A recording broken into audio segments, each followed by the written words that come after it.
Welcome to DAX Machina. Join us as we explore the mysteries of this world. Cryptids, monsters, macabre tales, and horror stories abound. Could they be true? Are monsters real?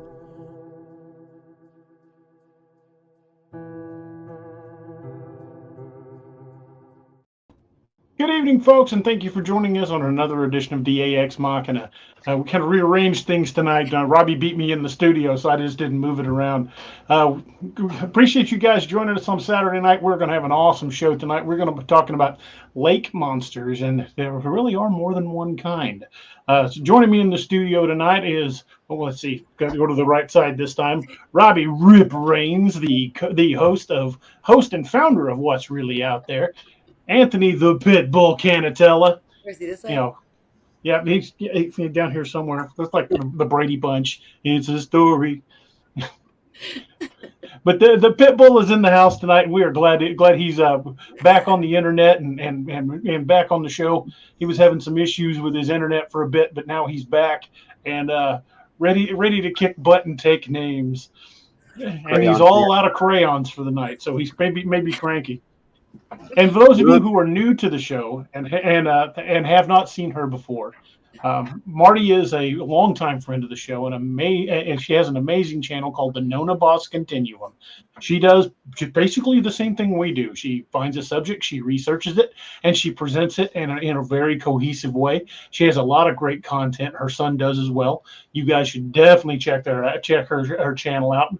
The link to the channel is in the description to the show, and the moderators will be posting it throughout in fact, Toon just put it up right now. So make sure you like, share, and subscribe to her channel. Show her some love. Let her know we sent you. And Marty, please take it away and introduce yourself to our crowd tonight. Well, I'm Marty, and I have a channel called the NonnaBoss Continuum. We do talk about tons of different kinds of subjects. Everything. I mean, paranormal, Sasquatch, Dogman, you name it. Sometimes I have a friend of mine, Amber. She comes on. We do some more paranormal kind of stuff, mediumship type shows. Sometimes I do a show with my son where we talk about all kinds of really interesting different types of cryptids all around the world, sort of like what you guys do. And, I just try to bring truth, right? I'm a truth seeker, and I'm on the hunt and on the search, in it, boots on the ground. Yes, I look really, really girly, but, I do boots on the ground stuff too. So, it's fun. It's a wild ride. She's absolutely fearless when it comes to getting out there and getting some amazing stuff. So folks, definitely go check out her channel. When do you go live? I go live Tuesday nights at 8:00, and Central Amber or Eastern? Eastern time, Okay. 8:00. And then on Monday nights, it's like kind of every other Monday, I do a Monday night show, 8:00 with Amber.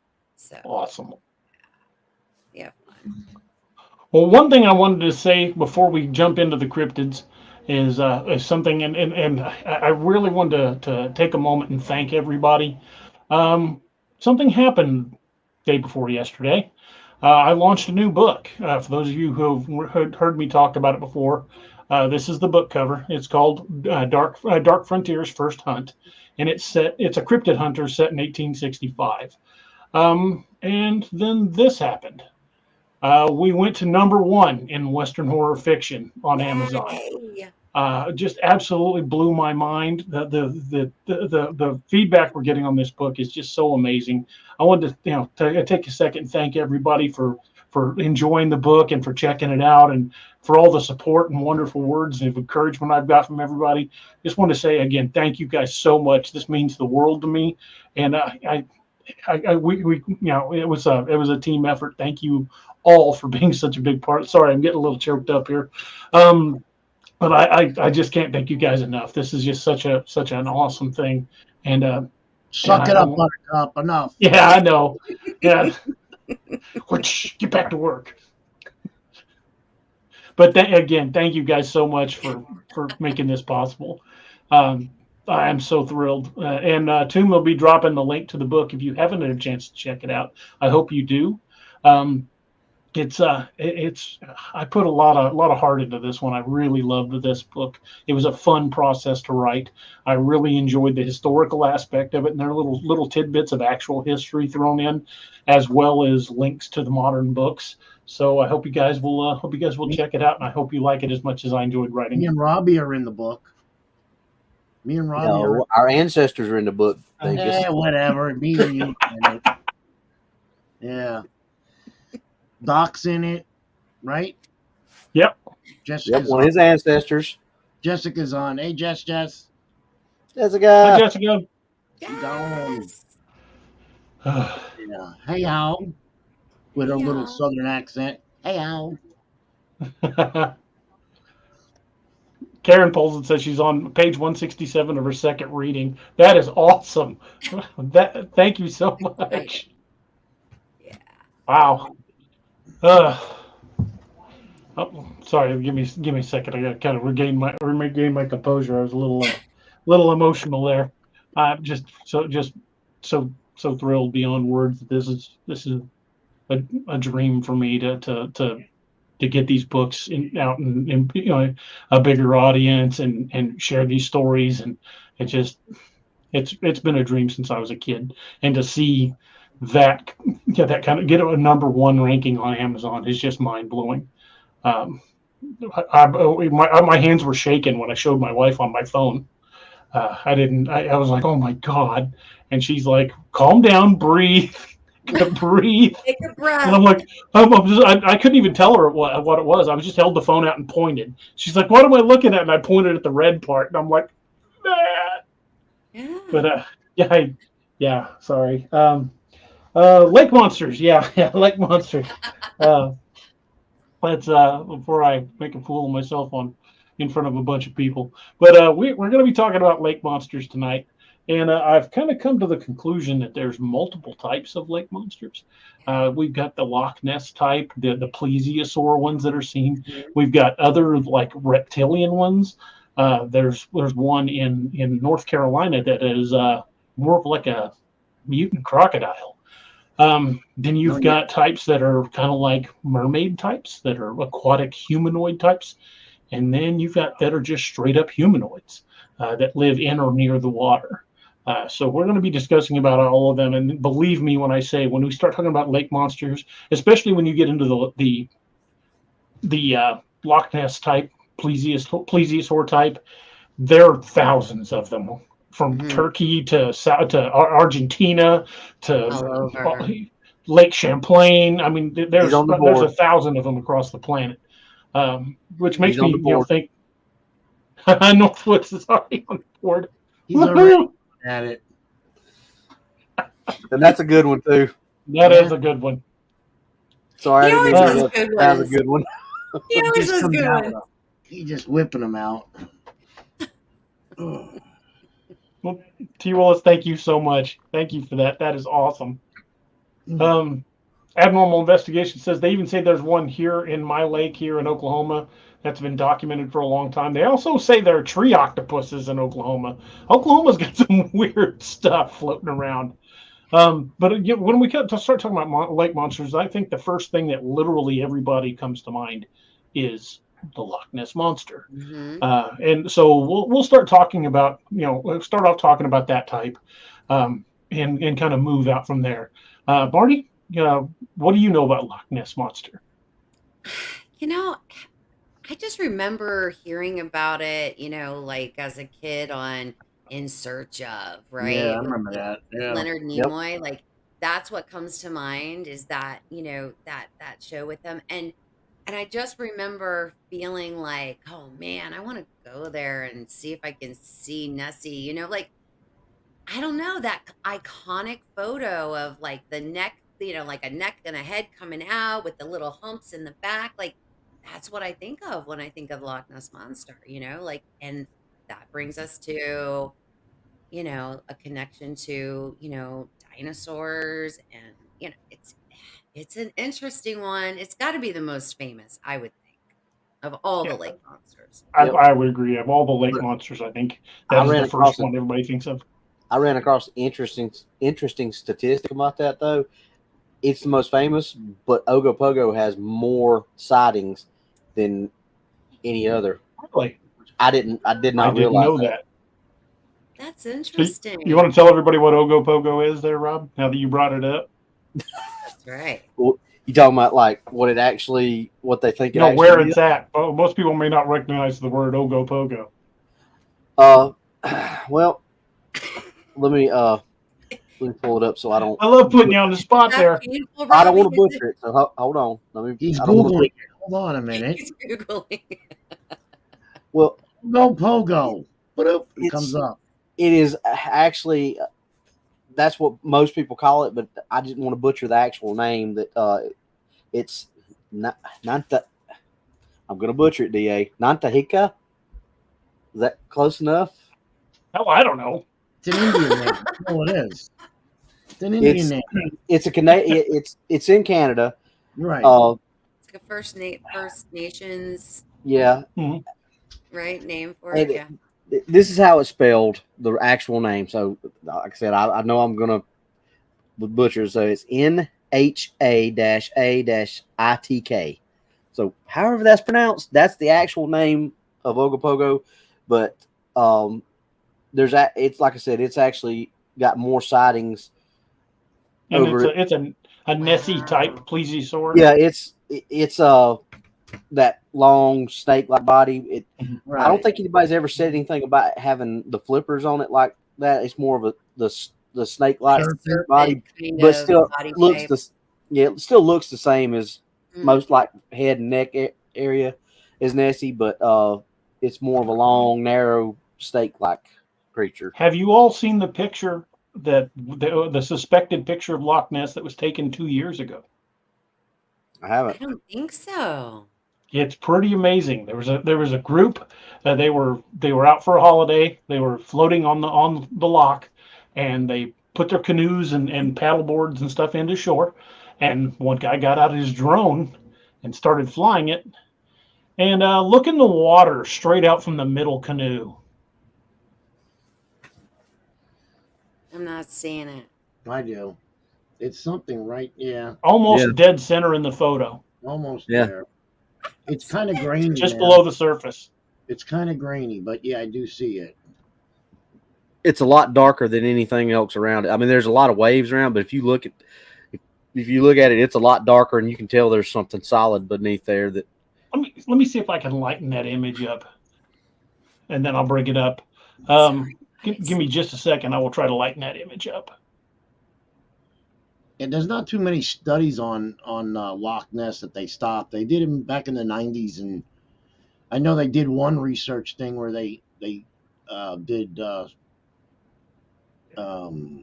they put that buoy in the water that does the sound wave thing and track something about the size of a pilot. They said a little bit bigger than a pilot whale. That was moving at great speeds, but they really couldn't catch it.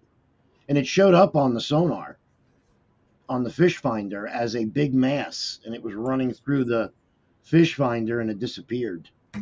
But they couldn't catch it on film. They believe, I'm not sure if this is right or not, that it could be some form of a sturgis, a big giant sturgis. That's what they believe, but they don't know.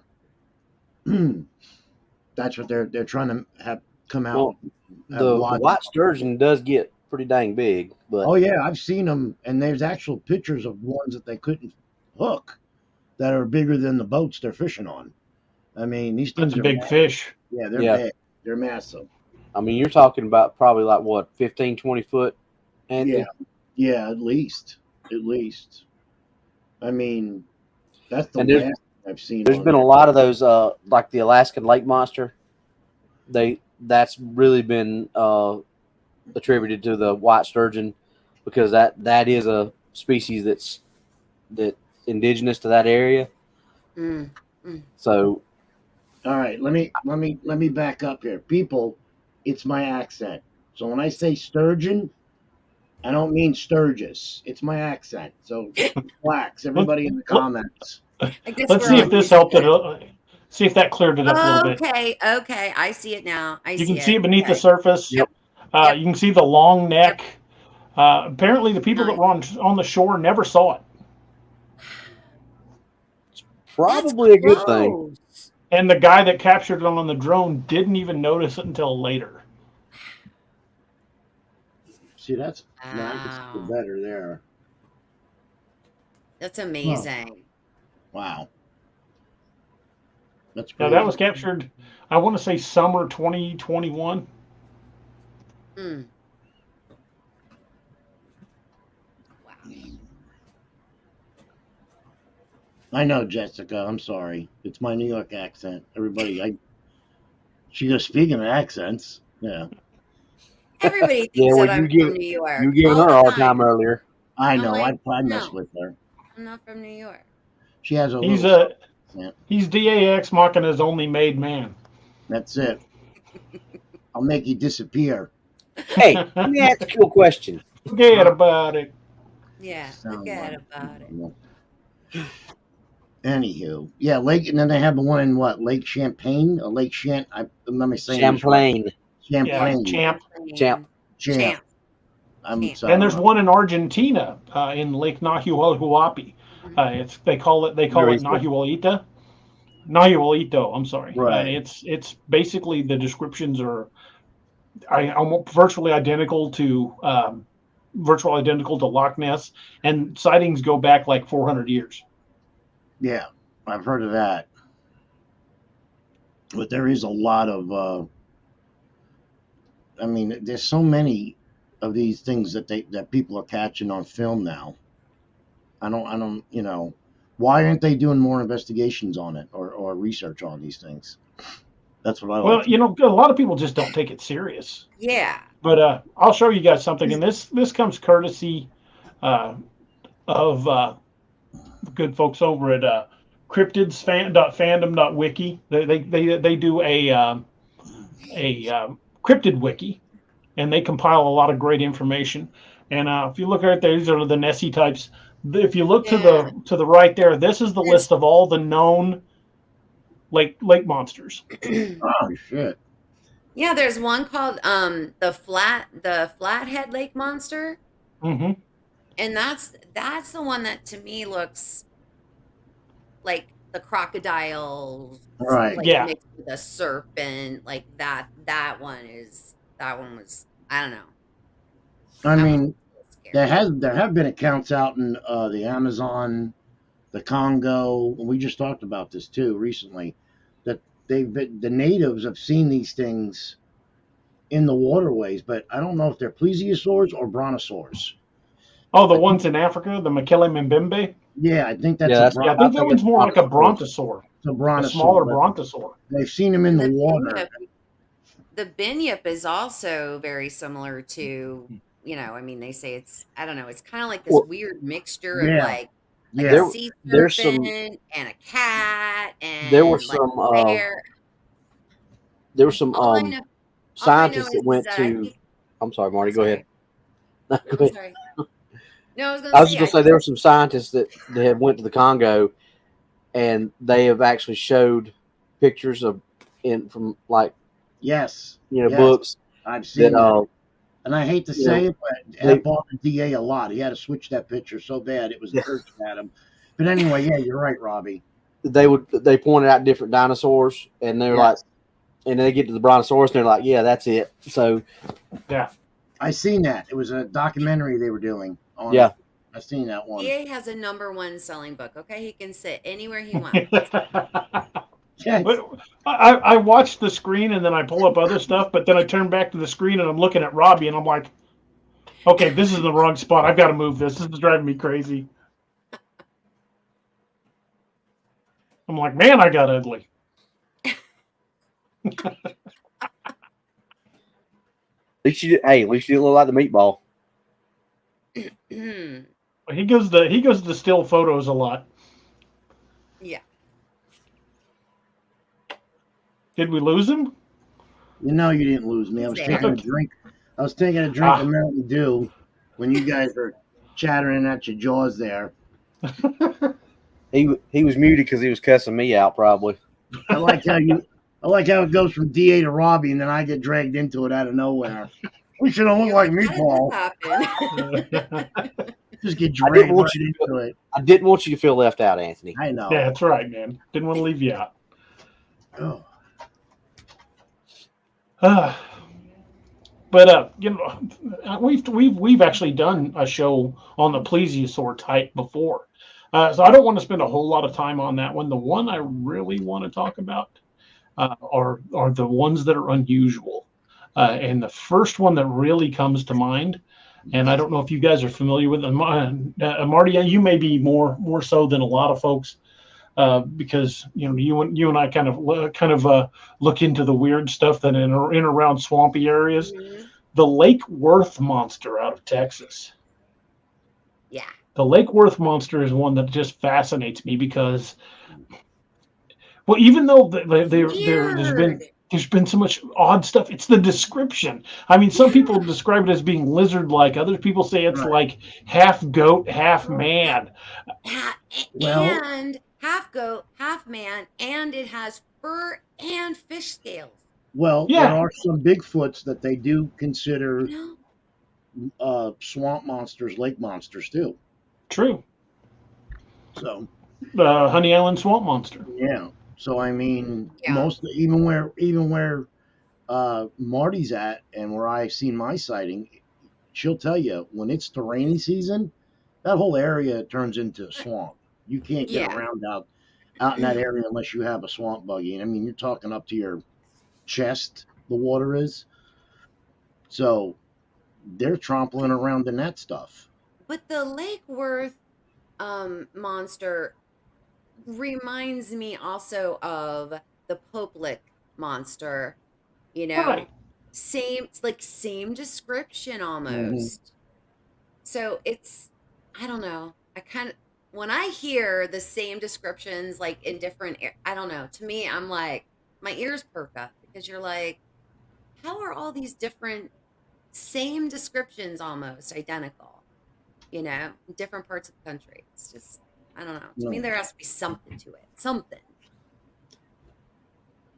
Well, it's just, I mean, we've talked about that before. When you start piling up these descriptions and everything's the same from, you know, you get Generation 30, 40, 50 witnesses and they're spaced out over, you know, 20, 30 years, but they're always the same, you know, starts to lending credence to, Right. okay, there's something out there, but Mm-hmm.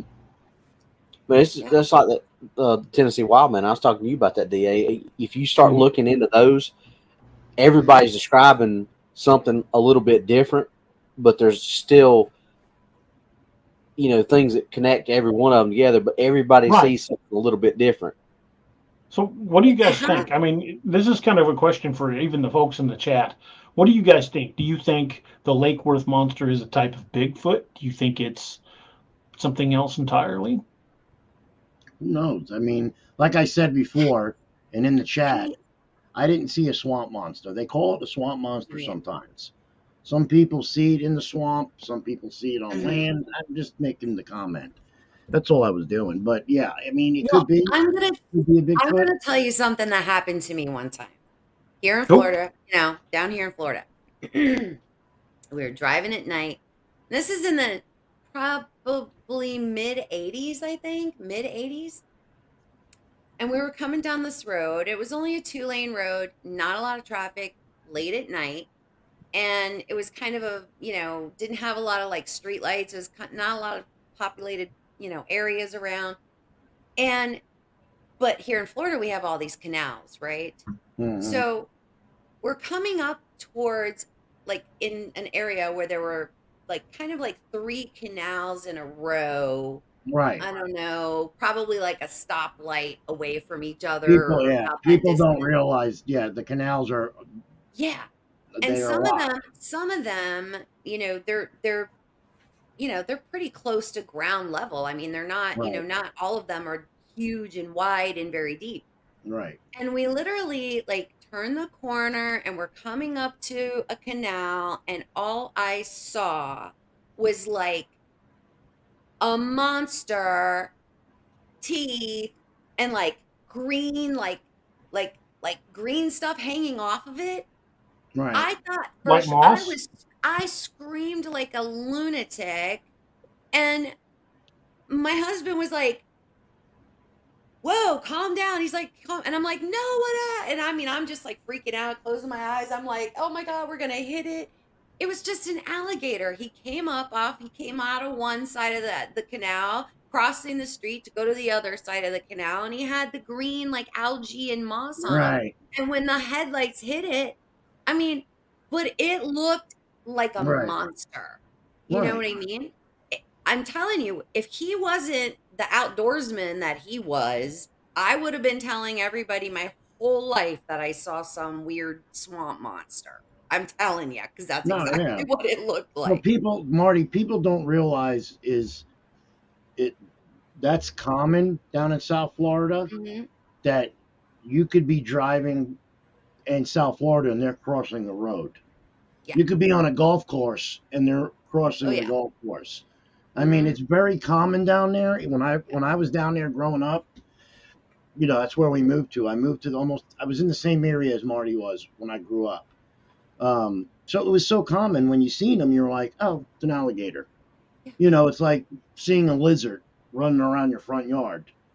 But But it is at very common. night, Yeah, when there's like no street lights and yeah. nothing but the headlights hit it, and you're like, holy cow. You know what I mean? Like I definitely could have misidentified that. So I think Oh, well, some yeah. Yeah. so I think some of the reports there, I'm sure there's a percentage that are just Hmm. misidentifications. But Well, with and same thing these, with Bigfoot sightings. There are some yeah, that I probably say are bears. yeah.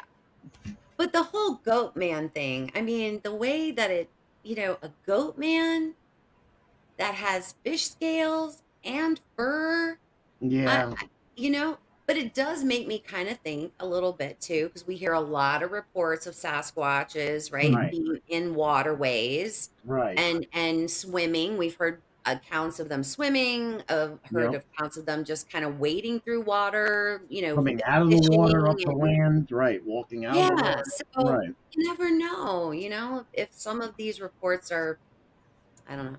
But then Well, you we know had what? some interesting theories in the chat. Uh, Mm. Oh, I want to we had hear a some. One was that it was a type of Papa Bear says it's some he thinks it's some style of chupacabra. Hmm. Amber Sakura says it's something living and connected to the aquifers beneath Texas and popping out when it needs to Oh, feed. good That's idea. That's a good that's a good theory. theory. Yes. Um, if it is some type of Bigfoot, I think the fact that it's in and around the water so much, you know how like if you spend too much time in the water, your hand get all puckery. Mhm. Pruny, yeah, Well, they get if you're pruny. wet a lot, it will like make your skin flaky, which would look a lot like scales. That's Right. true.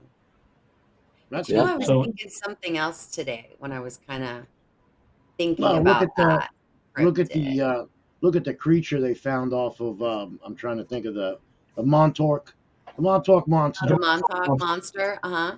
Okay, supposedly that was from the nuclear power plant, and it was Hmm. in the water. I mean, it was floating, swimming in the water, and then it died, and then I mean, mhm. Hmm. there's so many accounts that even Bigfoot, like I said in the before, when you're down in South Florida, there's a lot of water. People don't realize that when Yeah. you're out hunting. Some of those areas you cannot get into unless you have an airboat or a swamp buggy, Yeah. and that's where most of the hunting goes. So when they do see these things, they're in water. They're up to their Mhm. waist in water walking through it. So when they say a swamp monster, that's what I mean. I mean like a Bigfoot, not a serpent or a giant lizard. We got those down there. Right. They're alligators. Yeah, we don't. Well, when I think about the Pope monster and the Lake Worth monster, like when you think about that half man, half goat, what comes to my mind also is the Greek god Pan, Mhm. right?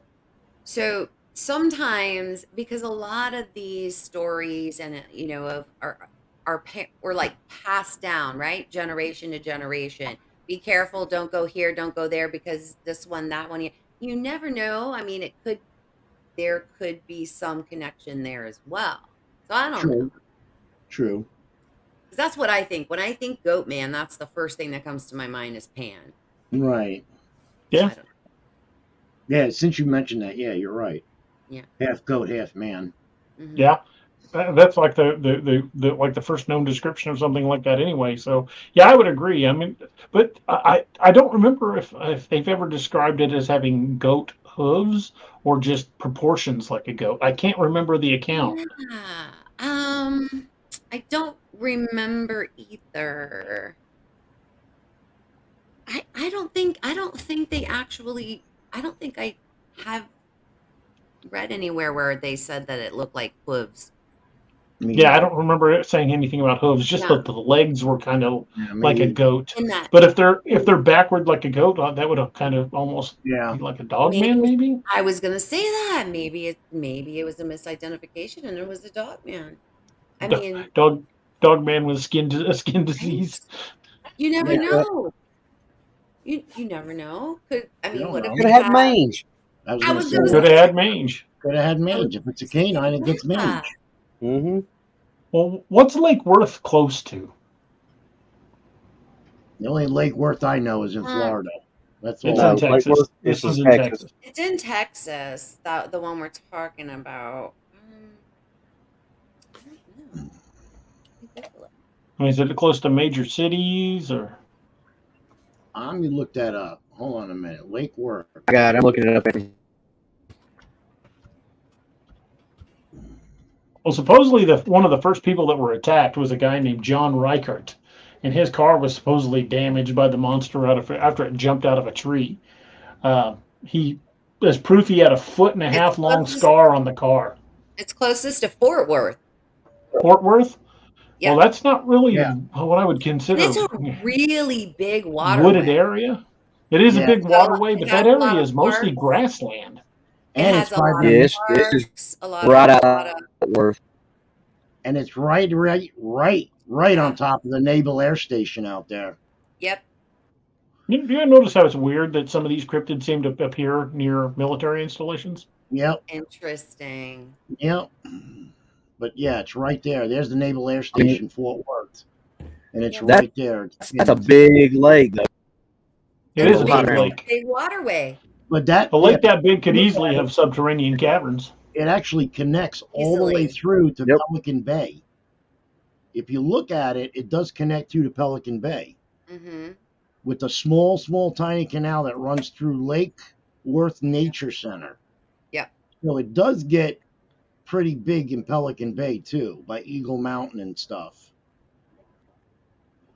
That's crazy. A lot of state parks.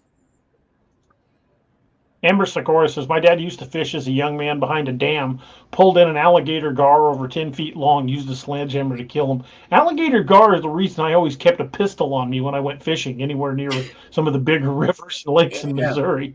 Because that is a mean fish. They're good eating, though. You ever eat one? No, can't say that I have. No. Whenever I saw one on the line, I either cut it or shot it. The meat is so white and flaky, it's crazy. It tastes great. Seriously. I never thought in a million years. No, they're good. It's good eating. Oh, Northwoods. Another one on the doom.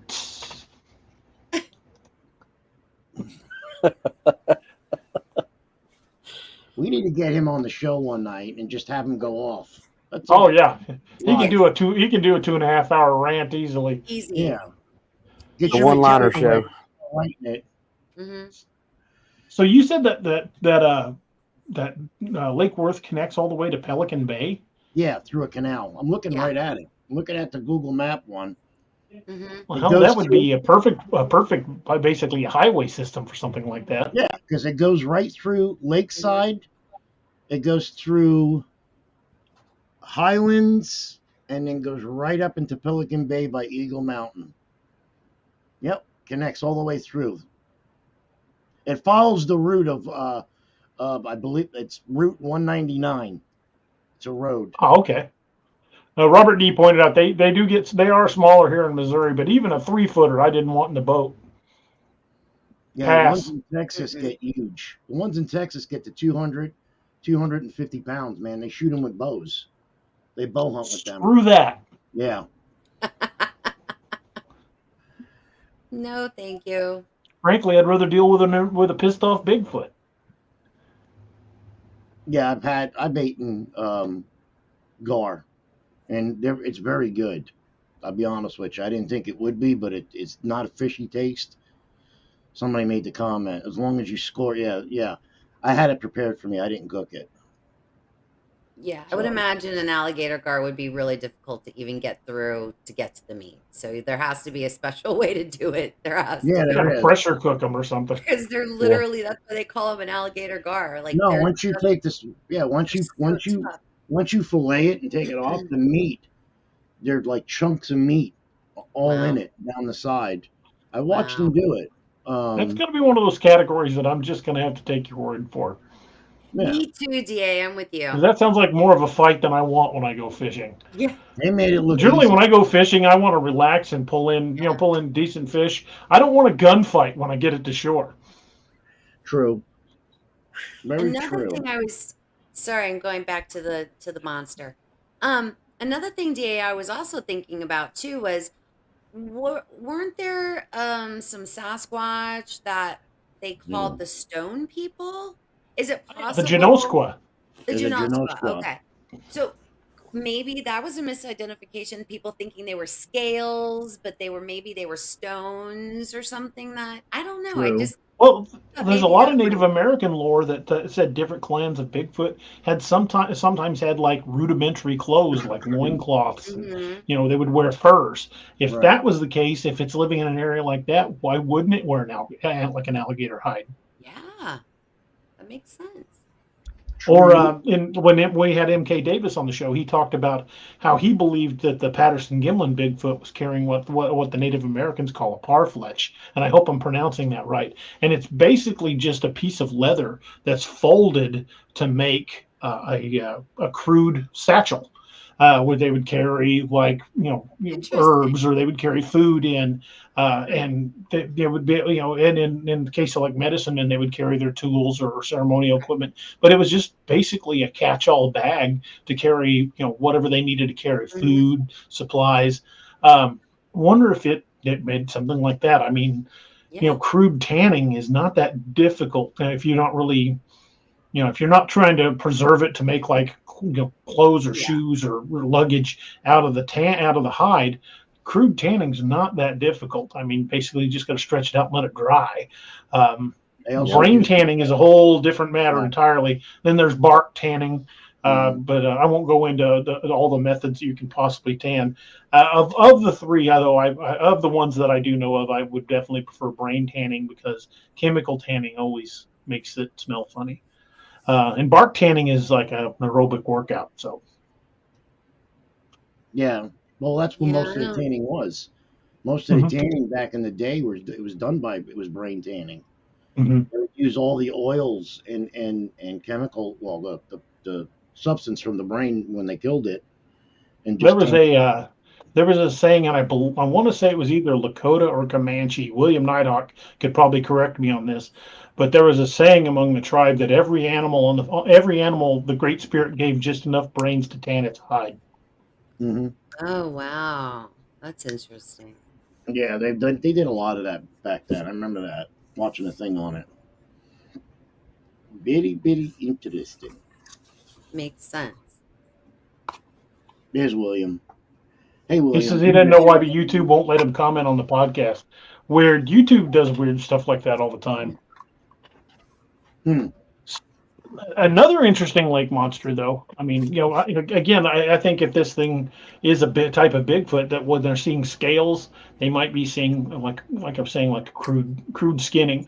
But there's one Robbie brought to my attention. I really didn't know too much about. It's the one in North Carolina. Robbie, you want to tell us about that one a little bit? Yeah, the Lake Norman monster, or Normie, as they call it. Normie. That's his nickname. So that's why I begged Norm for us to do this one. He didn't want to do it because of the nickname. He finally started researching it, and he gave in. So I'm like, yes, we get to do it. I heard that episode. Great episode. Why do I have the image of this cryptid going, wow, actually?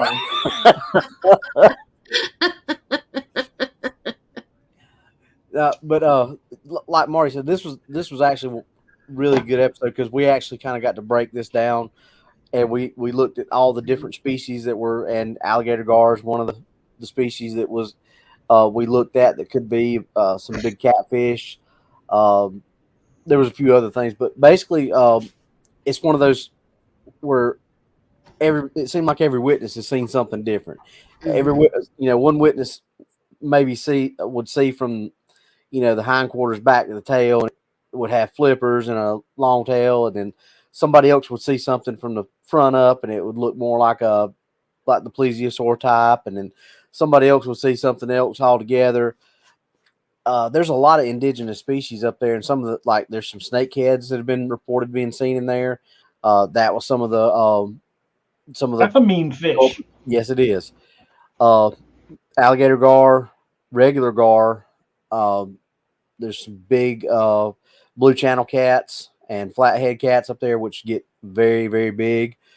And there was a few other things. I can't remember exactly what, but basically, it seems like every sighting, we were able to kind of say, okay, well, they saw it from this back. This is what this looks like this from here.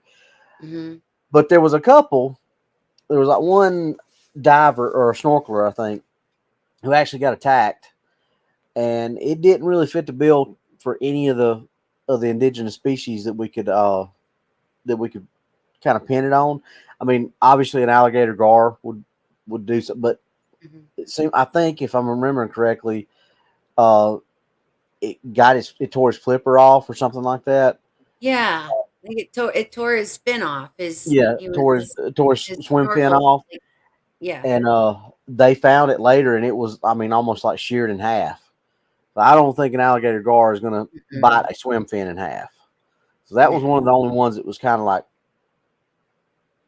very different. That's the alligator gar is the only thing in that lake that's big enough.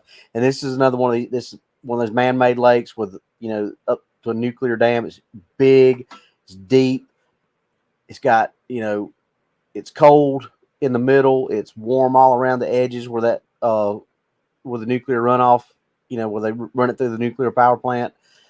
Well, that might be where it come from right there. Yeah, could be a mutant beaver for all we know. Who knows? But well, that makes me think about that photo you just showed where the Loch Ness monster was close to the beach. Maybe it was going there for the warmer water. Yep. Yeah. Or it was going after some of those boaters. Well, that's possible too. I talked to a guy from the Missouri Department of Conservation a few years ago because a fisherman had caught a piranha in Lake of the Ozarks here in Missouri. They're all over South Florida, man, in the canals. Yeah, but it's unheard of to have something like that in the colder waters of Missouri. Well, someone had caught a piranha. They didn't know what it was, so they showed it to the game warden. The game warden's like, "That's not a local fish." So the Missouri Department of Conservation got involved. And well, I was talking to one of the guys that had actually been down there for that, and he goes, "Here's the thing." He said, "For the most of the year, the water of Lake of the Ozarks is warm enough to support them. But as soon as winter hits, that water gets way too cold unless they go back into some of those caves."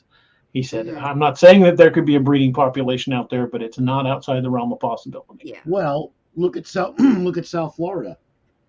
They're catching piranha in the canals in South Florida now. Screw that. Well, I mean, look at the peacock bass. Peacock bass are an invasive species. The clown knifefish, also invasive species. And how these species keep getting to Florida? I mean, you guys got them all over the place down there. It's because people get these pets and they just let them loose. Yeah. And there's a guy on YouTube that actually threw a casting net behind his house in a lake. He pulled up baby piranha this big in the casting net, and he pulled up pacus. Pacus. I was just gonna say. Isn't that a type of piranha? Yes, but they have human teeth. It looks like human teeth. They look like human teeth. And they crack nuts. That's freaking bizarre. It's weird. Nuts. But they're all over South Florida now. And people are like, "Oh no, they're not." Yeah, they are. Yeah, they are. Those Oscars are really popular pet fish, but they're in the piranha family. I had one of them bite my finger. I had no clue what they were. Somebody had one in a pet store one time, And I was like, look at that. What is it? And I, just stuck my finger over the top of the tank. And oh, something going to come up. And actually got a hold of I got my finger back in time, but it actually clamped down on my finger for a second. Yeah. I'm like, what the heck is that? They said, oh, it's in the piranha family. I'm like, it's called a cichlid. And they do. There's actually another fish, and I can't remember the name of it, but it's in the cichlid family. It looks like a piranha, but is not a piranha. But very Juliana similar. McGill, that's exactly what happened to me. I pointed over the top of the aquarium, and the little son of a gun jumped out and tried to grab my finger. But you'd be surprised the stuff that goes. I mean, the stuff that's loose down there is crazy. So yeah, it wouldn't throw it past me if there is something else like like they say, predators will adapt to any environment they're in. Yeah. So, I mean, if it's a government experiment or if it's crossbreeding. We also have they're called Placo. A Placo. Yeah, the big giant Placos from Brazil. And they can be, they get sucker fishes. People don't know. Just sucker fish that you buy that suck on the tank. These things are like that big. The Placos. But they have these really hard shells on them. Yeah. And they can, I've seen them as big as alligators. Yeah, they're huge. In the Peace River, they're everywhere. Yeah, that could be a miss sighting of something swimming in a canal or. True. Especially if it's a species you've never seen before. No, Papa Bear wanted to know if Pacu are related to drum. I don't know. They're more related to piranha. I don't think so. They're the cousin of the piranha, but they have human-looking teeth. Yeah, and Pacus are like freshwater, and drums are saltwater. Right, I think so. But they're if you look at a Pacu and a piranha, they look alike. Similar until you see their teeth. Yeah. Until you see the teeth. Yeah. But yeah, I don't know about that comment. You could be. I don't know. I do know. I'm not a marine biologist. If I was, I wouldn't be doing this show. I can tell you that. He'd be buying the Ultra Packs, the expensive crayons, fancy right. Dijon crayons. Count. I'd be on a research vessel out in the ocean looking for megalodon. Yes, with the sharpener. That's right. Yeah, instead you're hanging out with us like a mafia don. I'll bring my eyeliner sharpener with me to Ocala. There we go. Thanks, Marty. You're getting right into it. Yeah, thanks. Had to throw that in there. I'm going to bring my eyeliner sharpener. William's heading out for the night. William, thank you for being here, brother. Hey, William. Good night, Later. So, with the conflicting reports about that monster out of North Carolina, what do you think, Robbie? Do you think it's like a mutant alligator because you've got that nuclear runoff there? Do you think it's something else entirely? I think a lot of the sightings are probably misidentifications. But there are one or two that I think just can't be explained by misidentification, like the one I talked about with the diver or the snorkeler. Right. I don't know about the mutant thing with it's kind of funny that that's a nuclear power plant on that lake. Yeah. Mm-hmm. I mean, I don't know that I don't know stuff like that's possible or not. I mean, I guess it is. Look at some of the fish that they pulled up. Oh, where was it? It was by a nuclear power plant. They were pulling up some of these fish that were so weird. Down here in Turkey Point. I mean, I would think that because that lake is so much warmer and year round. Yes, it is. Because of that, I would think that would would help out with some larger size because they're going to be more of a food source in there, so fish are going to be eating more. So therefore, they're going to grow bigger because there's not that period of time when everything's more dormant. Mm-hmm. So I think that probably has to do with things getting bigger. Yeah. I'm not, like I said, I'm not going to say yes or no on the. I mean, it could be. I mean, with it being as warm as it is year round, there's a possibility for alligators to be in there because, which we all know that it doesn't really matter as long as their nostrils don't freeze, they can survive. Well, is it a hot runoff, a hot discharge runoff? Yeah. Know what that is? Yeah, we have that Turkey Point. If you go to the hot runoff in Turkey Point, there's massive fish that hang out there bro. There's alligators and crocodiles that go there. Morning, Yeah. right? That hang out there. Yeah. I mean, right at the runoff. You can go there to sightsee. So it's a good possibility, Robbie. You never know. Yeah, I'm not saying that it isn't. I'm just saying Right. I don't. It makes sense. It's Right. a science. That's something that's like science based. You know what I'm saying? That would Right. make sense. Well, because of the warmer water. Because it's what comes out of a hot discharge runoff from a power plant. What is it? Who knows? It's liquid. What's in the liquid? It's use the water to cool the nuclear power plant itself. Like, so what's the runoff? System. That's the whole thing. What kind of chemicals are coming out? That water goes back out, and it's warm water. So it's what it attracts a lot of different species. Yeah, for some reason, the population of fish and reptiles that hang out by a hot discharge of it's ridiculous. There's also the one in Port Everglades is also here in Fort Lauderdale. It's the same thing.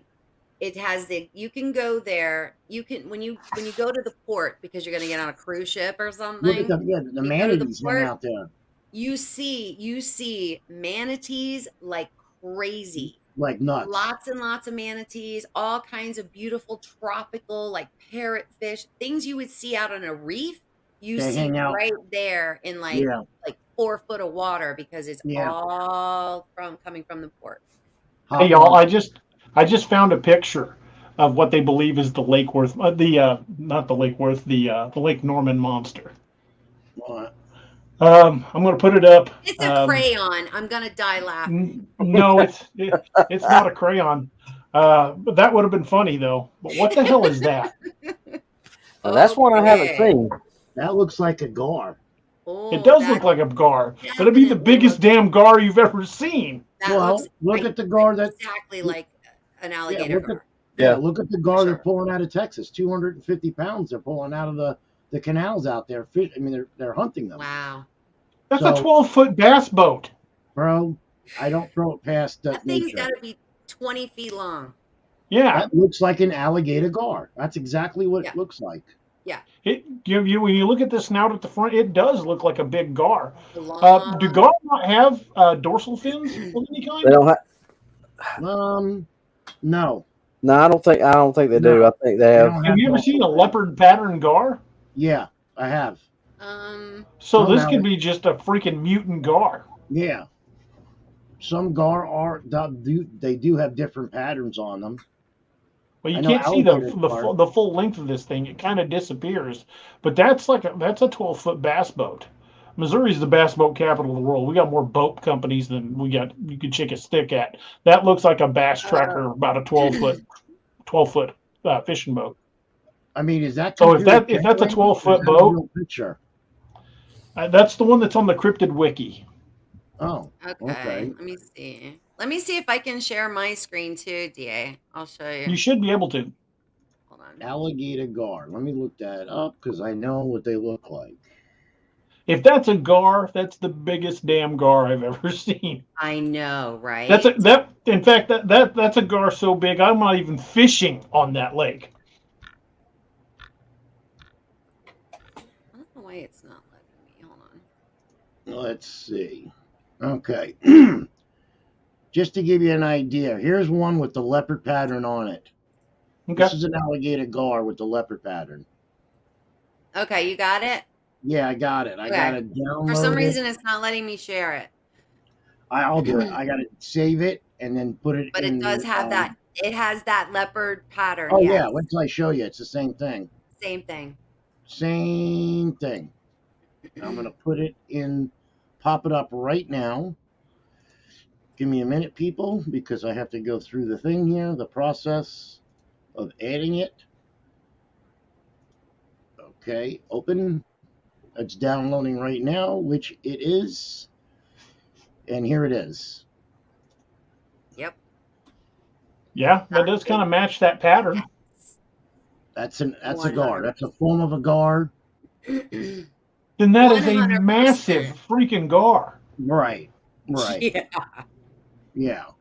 Assuming So, I this mean, isn't photoshopped, and I don't know the provenance behind this photo. right. Assuming that's not not photoshopped, and we can't see the entire gar.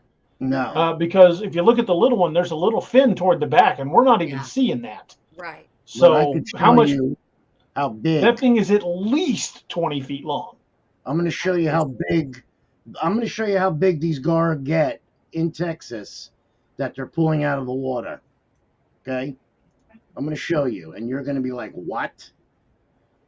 And these are real pictures because they bow hunt with them. They bow hunt these things. I can't You're gonna be imagine. blown away when you see this. Garzilla, yeah. Now this is a small one compared to what they pull out of these waterways A in Chernobyl Texas. gar. Okay. Look at the size of this gar. Would you say that is gargantuan? That's small. That's small compared to what they pull out of the waterways. Don't shake your head at me, Robbie. You just wish you'd beat me to it. Yep. So think about it. If that thing is a gar, I mean, that's a big friggin' gar. Yeah. And they do say the bigger the lake or the bigger the waterway, the bigger the fish are going to grow if they eat. Mm-hmm. Well, Dole made the point, that these things, they grow their entire life. So right. They never stop growing. Right. And so could it be a misformed, like, could it be a gar that people are seeing? And Norm and I talked about that. We think a lot of the sightings, because a lot of the sightings, if you go back and start researching the sightings, they'll describe what part they saw, and a lot of it sounds like an alligator gar. So that's definitely one of the, I think a lot of the sightings were. I got another theory. Alligator snapping turtles. Marty knows how big they get in South Florida. They get big here too. These things get so big that I think the biggest one on record, Marty, is 20 feet around in width. Yeah, like, I mean, they get as big as sea turtles. Like, yeah, the biggest one I've ever seen here in Missouri is about the diameter of a manhole cover. No, they got bigger. No, that bigger than that. Yeah, you wouldn't believe it's ridiculous how big they get down here. It's nuts.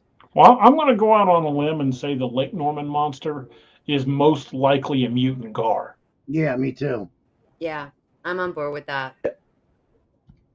Yep, I'll agree. Chekhov calls us. I saw a 10-foot alligator gar in Lake Texoma 20 years ago. Its mouth had to be 15 inches long. Scared me to death, and I'm a diver. I think I would have gave up diving if I'd have seen that. But I'm gonna pull that. I got to throw that image up one more time.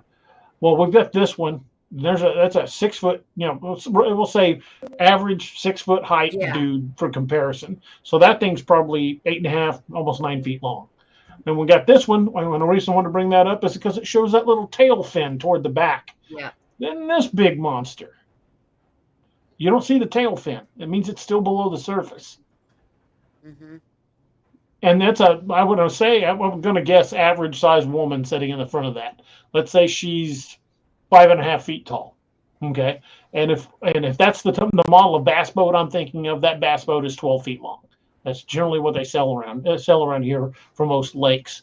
If the boat is 12 feet long, guaranteed that gar is 20 feet plus long. And the thickness of that thing has got to be. How are cattle not going missing near that lake? I know, right? I don't say you don't get many deer swimming in there, at least not twice. Yeah, because to feed something that large. Look at its mouth alone. Yeah.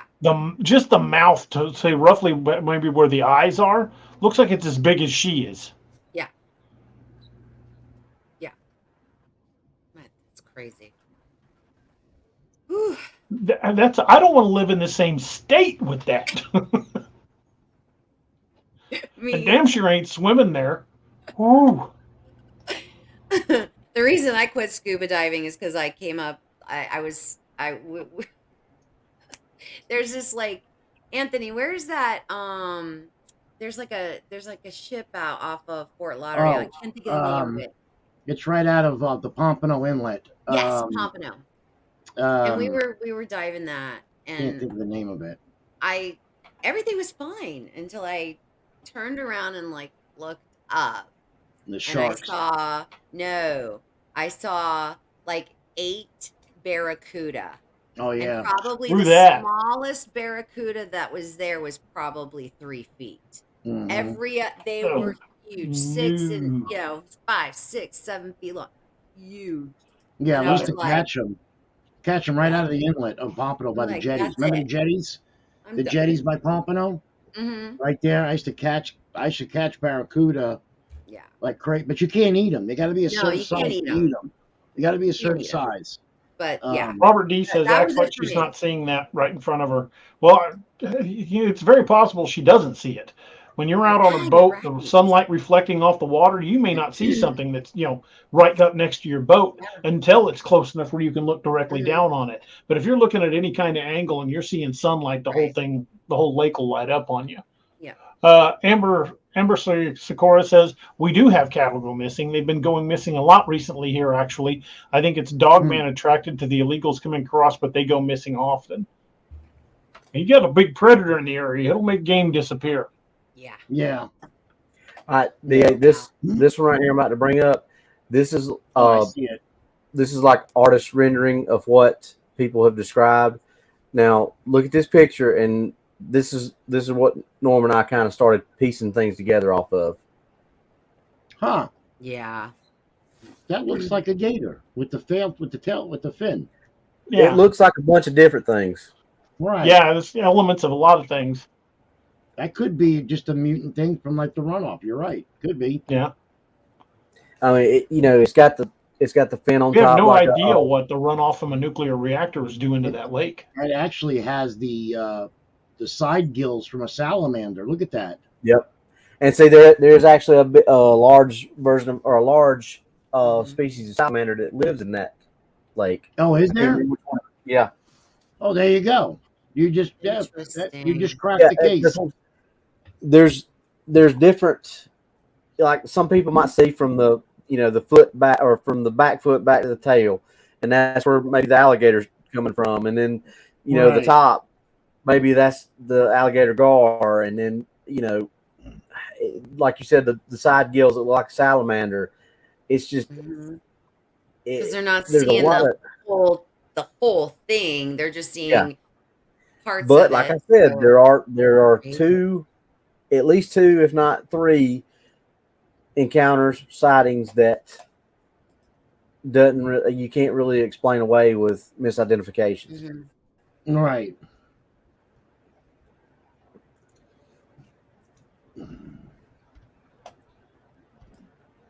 Amber Sakura is saying entire cows not chewed on, no fences or gate destroyed, no missing fences. It's just insane. Just gone. That's bizarre. And heads of cattle are not cheap, but they don't just disappear. Right. You can't just throw 50 head of cattle or whatever. You know what I mean? Like, cattle don't disappear. Right. Yeah. Cattle ranchers know exactly the count of every cow. So they're not, they're, wow. With no evidence. Papa Bear had a good comment. Says the runoff isn't doing anything. It's just steam water. Think pouring cold water on metal to cool it, and then dumping the water out. It's the steam that gives the energy. The uranium heats the metal. Maybe but it would be the first time one of these places has been illegally dumping contaminated runoff and paid off the inspectors to keep it quiet. Exactly. It's happened before, and it will happen again. Thanks, Shane. Hi, Shane. What's up, Shane? Yeah, I mean, some of this stuff is just not like. How do these things get that big? I mean, you're talking about gar, alligator, turtles. I mean, these things get so big. What is the purpose? I mean, as long as there's a food source. There's certain things, reptiles. some species of fish grow their entire life. As long as they're alive, they're constantly growing. Well, catfish are that way too. Mammals don't do that, but certain most reptiles and certain species of fish grow their entire life. So as long if you're in a spot like that where it's warm and there's a heavy food source or a good. But isn't like reptiles? Don't reptiles? Correct me if I'm wrong. I'm not a reptile expert, but I thought reptiles could go long periods without food as well. Yeah, they can, but as long alligator or a crocodile after it's had a big meal can process that meal for weeks. But same thing with big snakes. The term in like with people who own reptiles, power feeding. If you want to get your snake or your reptile, whatever you got, if you want to get it big, it's called power feeding. Because it can go a long time without food, longer than most things, but if you power feed it, it's going to grow because they grow their entire lives. And that's how a lot of these captive animals get as big as they get because they feed them like that. Right. So they've got a nice food source. Look at the size of this alligator turtle. Ready? Could be endless. Look at the size of this thing. See, like size of a sea turtle. Huge. That's a big one. And that was caught here in Florida. You step on that Shortly after this picture was taken, that guy was eating. That's Florida. And how I know it's Florida, look at the side of the boat. There's the decal right there. Florida Water Management right there, people. So, yeah, they do get big here. I mean, anything. I mean, it could be a missighting, it could be a dog. Right. It could be a turtle. It could be, who the hell knows? Who knows? Sorry, if y'all heard that. Jesus, power feeding sounds like what I do at a barbecue. If y'all heard that loud crash, you're not wrong. Bucky fell asleep and fell out of the chair. Speaking of, I don't mean to get off subject. Speaking of Bucky, how's the puppy doing? He's doing. I was going to let him come in here tonight, but he wouldn't. He wouldn't lay down. He was all over the place up here, so he had to go back. Bobby has a new police dog. What is he? A Malamute? No, he's a shepherd. A Belgian shepherd? Yeah, he's a regular shepherd. He's not police. He's just a pet, like this one. Yeah. I bet he's huge. There's Bucky. Aww. Bucky. Hey, everybody. Yeah, I can't do that with my pit bull. He's too heavy. I get a hernia picking mine up. I knew it was going to happen though because he was asleep and he had his back hanging off the front of the chair. And just flop right out. By the time I got the thought through my head, he's going to fall. He switched and boop. It's Bucky. Yeah, hey, Anthony. Yeah. Snakes and crocs can go more than a year between males. Yeah. Yeah, that's true. I mean, look at all the big snakes in South Florida. And now we're getting them in Ocala. Oh, really? They're moving that. Even the iguanas, they're coming up this way. They said by the year 2026, it'll be all the way up to Tallahassee. Anthony, there's your next business. I know. I was thinking about that. The iguana hunting. I'm telling if I you, move down here are making a killing. I know. If I go back to South Florida area or stay here, I can make mucho money doing that. Big bucks. Forget KFC. Anthony's opening an FFI, Florida Fried Iguana. No, Florida. No, man. Florida tree chickens. They call them tree chickens here in Florida. Tree chickens? Tree chickens. That's funny. Because they eat you want them endangered, convince people they're tasty. I had it. It's really good. They are a nuisance here. They have become a huge problem down here in South Florida. I mean, you guys have no associations are hiring these iguana removal companies. And they're shooting them with BB guns, high-powered BB guns. No. The pellets, like the pellet guns. Pellet guns. And then some of them trap them, but that doesn't really work. It's usually... It's bad here, DA. Yeah. It's really bad. But Shane says Anthony with a 22 taking out non-native iguanas would be a YouTube hit. Yeah, the iguana. Here we go. Here's the title for it. Since you're Sicilian, the Iguanodon. That's good. Oh my gosh, I That's a love good it. one. Right, that's mine. No one take that and put it on. I You got people that. out there with a Ruger 1022 with a suppressor on it. Shooting the hell out of them. Well, they do Anthony, that I in can South get you Florida. all the work you Yeah. need. Hey, let All me the ask work you a you question. want.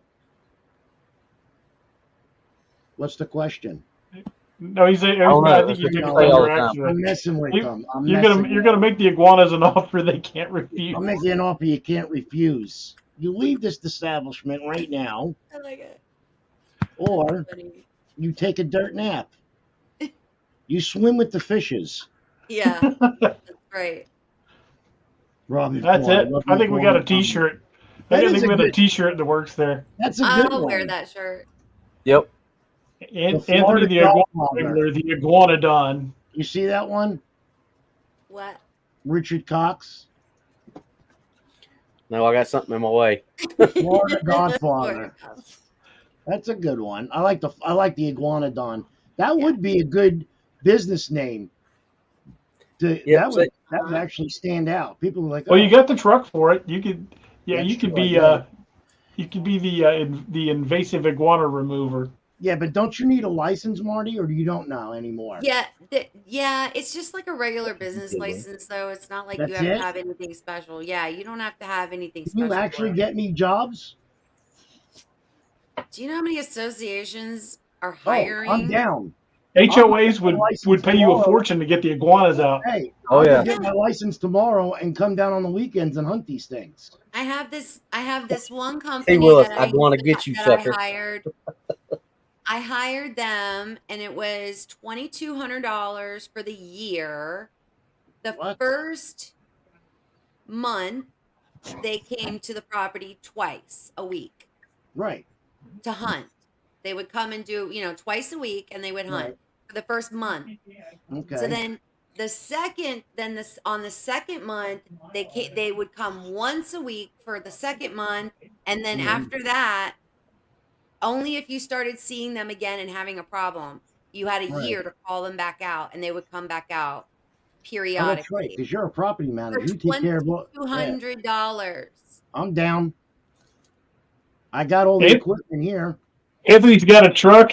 And Shane says he's going to make you a logo. We've got a name. I got all the equipment. The here. Iguanodon. I could do I'm that. telling you, it's a Make big business. make you a suit out of iguana skins. Big business. Think And about it. All these Shane, million-dollar the homes logo. are being eaten alive. I know. All of their landscaping. Yep. They burrow into their roofs. They cause all kinds of damage. Use the same font from The Godfather. They burrow underneath the foundations of their homes. Oh, it's big business down here. Dude, you just got $1 million business right there. I know. Seriously. Robbie, quit your job. Let's go. We're partners. Let's go. You'd be done. Robbie be like, hey guys, I'm out of here.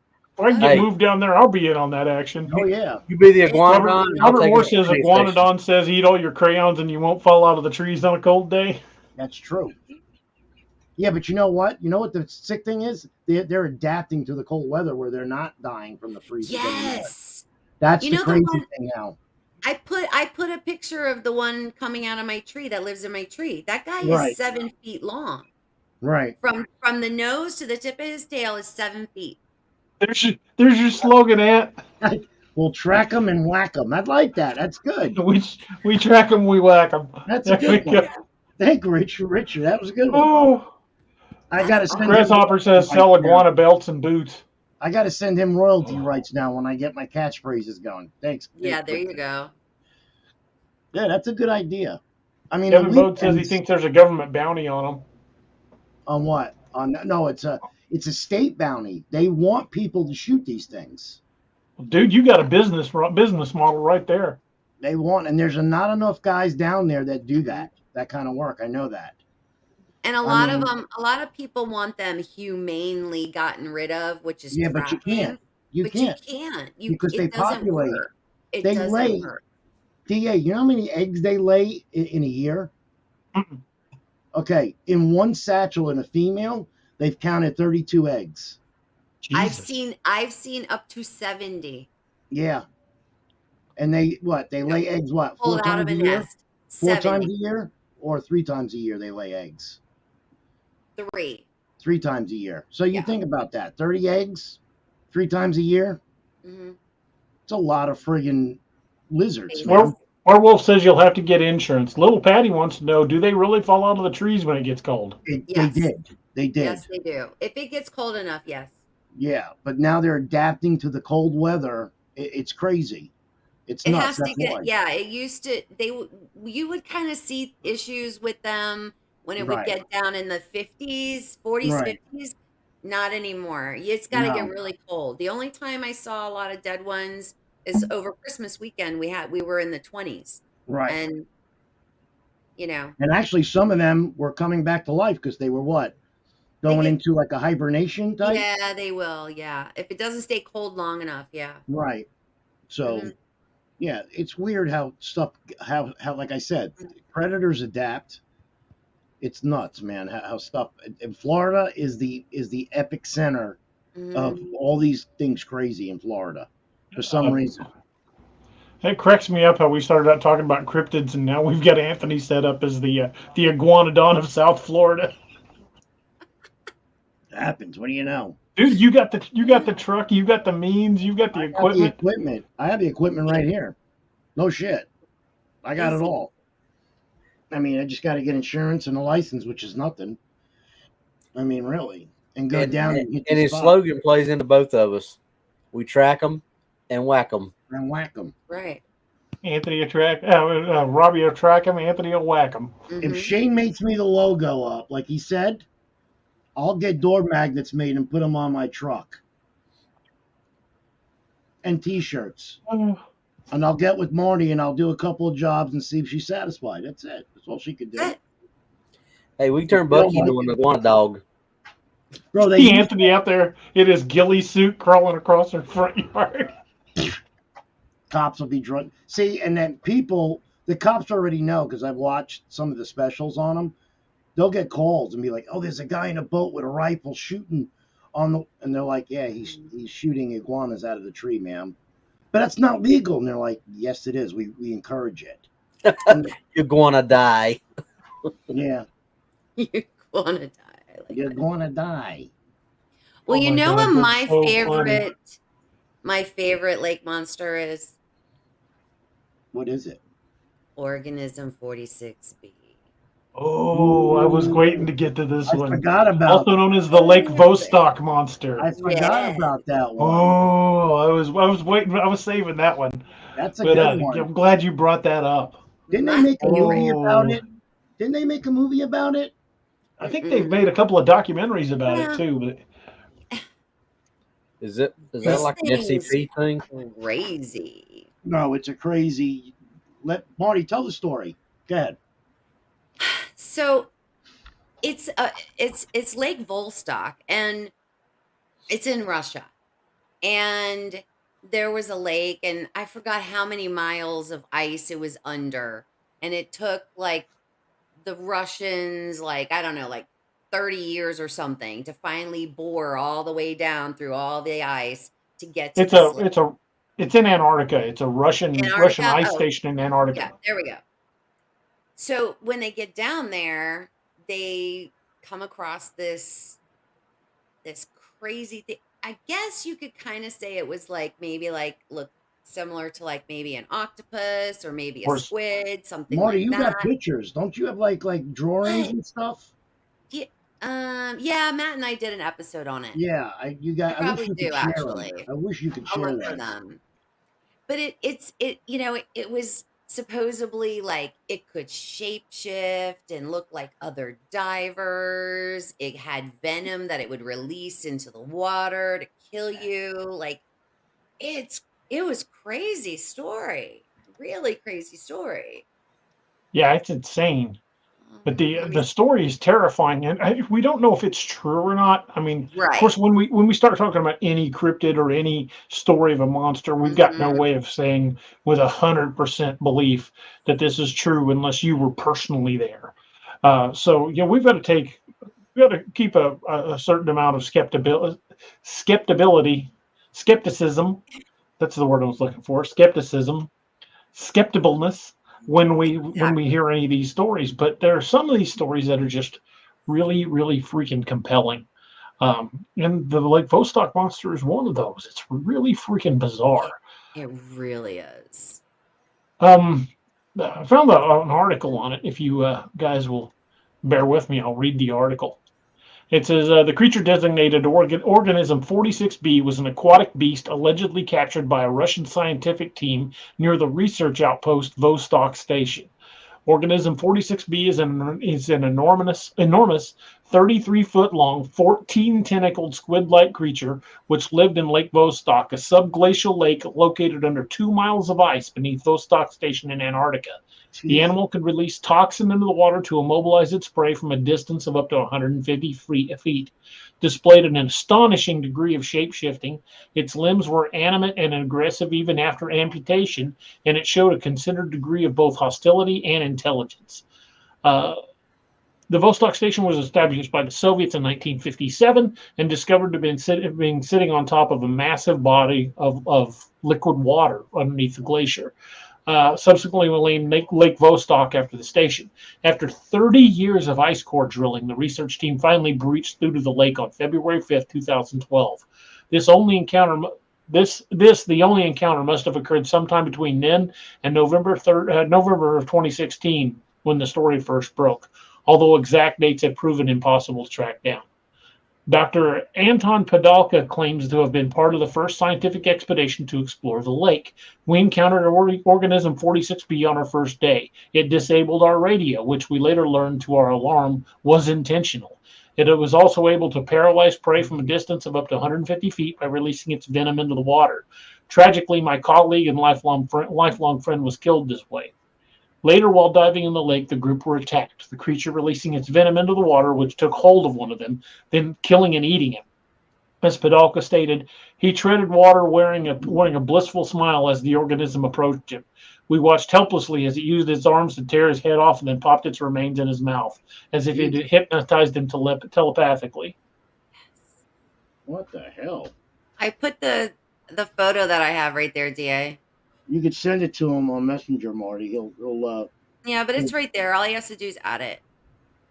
Where's it at? Down where you see me next to me. Oh, okay. There we go. Yep, that's it. That's the one. Those are the pictures that she had. Yeah, that looks more like an octopus than a right. I do have another photo. So there's that one, and then let me grab the other one. Yeah, okay. Jimmy G says unleash the Kraken is right. No kidding. And this one to me, even though they said it was, they call it to me, this one doesn't look all that ominous. It just looks more like an octopus to me. But these were the photos that were with the articles I found. There it is, DA. Oh, wow.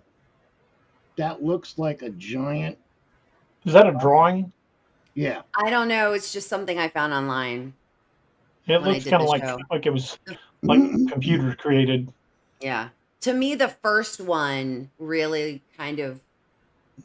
Oh, yeah. First one is the one that kind of like sounds more like what the description in the story. Right. Yeah. First photo.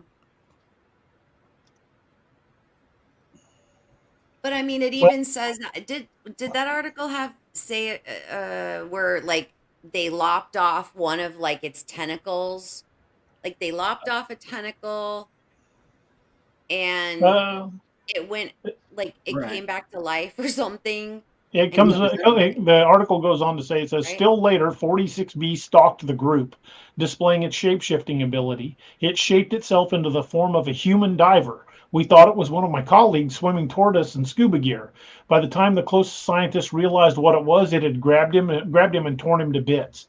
Escaping the creature, a member of the team managed to lop off one of 46B's tentacles, although later the limb attacked the group again. Later that night, it slid across the ice bank and strangled her, said Padalka. After finally trapping the creature in a tank, the surviving members of the team brought it to the surface, where they claim Russian officials seized the beast and told the international press that nothing had been found. Dr. Padalka fled the country after allegedly discovering that President Vladimir Putin had plans to weaponize Organism 46B. The Russian government has denied all knowledge of these claims. Think about it. Just the venom alone. Right. If it's true. If that article is even this much true. Right. What Well, they could do. Yeah. There's some people that claim it's just a hoax, that it was made up by an author, and it's entirely possible. I mean, but the strange thing is yeah, but unless you are a powerful government, you don't get access to Antarctica. But no, you just don't. Remote viewed that thing, and it's real. I need to watch that episode. Mm-hmm. Jessica's gonna do it. She already did. Matt and I did a show on it, and then she remote viewed it a couple of weeks later. Oh, I remember that. Yeah, I remember that when she did that. Yeah, it says it's real. Yeah, I remember that. Yep. Yeah, that's some crazy stuff, man. You would never know what they're working on, the governments. Yeah. Seriously, some of the stuff is nuts. I mean, they've done government experiments on humans. I mean, look, back in the World War II. I mean, come on. So,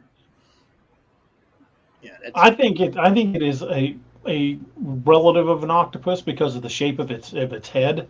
Right. But 14 tentacles, that's really weird, and the fact that it would reanimate once it was, even after it was severed.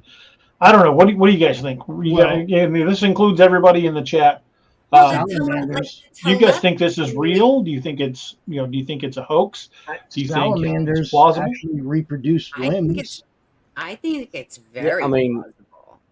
Because even octopuses, if you just think of an octopus itself, they're super intelligent. Yeah, they're problem solvers. Think about the intelligence of they're very intelligent. Right? So, yeah, I mean, they can escape out of anything. Did you ever watch that one that unscrewed the bottle under the water? Yep. And got inside of it? It's like, how the hell did he figure that out? Like, it was like... and they can change their color at will. I mean, they could blend into anything. So I get, so an octopus can't really shapeshift, but they can sure look like a piece of coral sitting on top of they can make themselves look like anything. And that's the funny thing you said that, because the government is working on a ghillie suit that does have that chemical from the octopus in it, that has that substance that I can't think of the name of it, that it actually does camouflage itself just by what it touches. Chromatophores. Yeah, but the government, they do have some form of prototype that they've been working on. That's nuts. Werewolf said, how'd they get down 200 feet to it? Well, we can bore through solid rock. I mean, it's not outside the realm of possibility. I believe they could do it through ice. And I think the article said they were drilling for years. Yeah, it's I want to say it was like 30 years or something.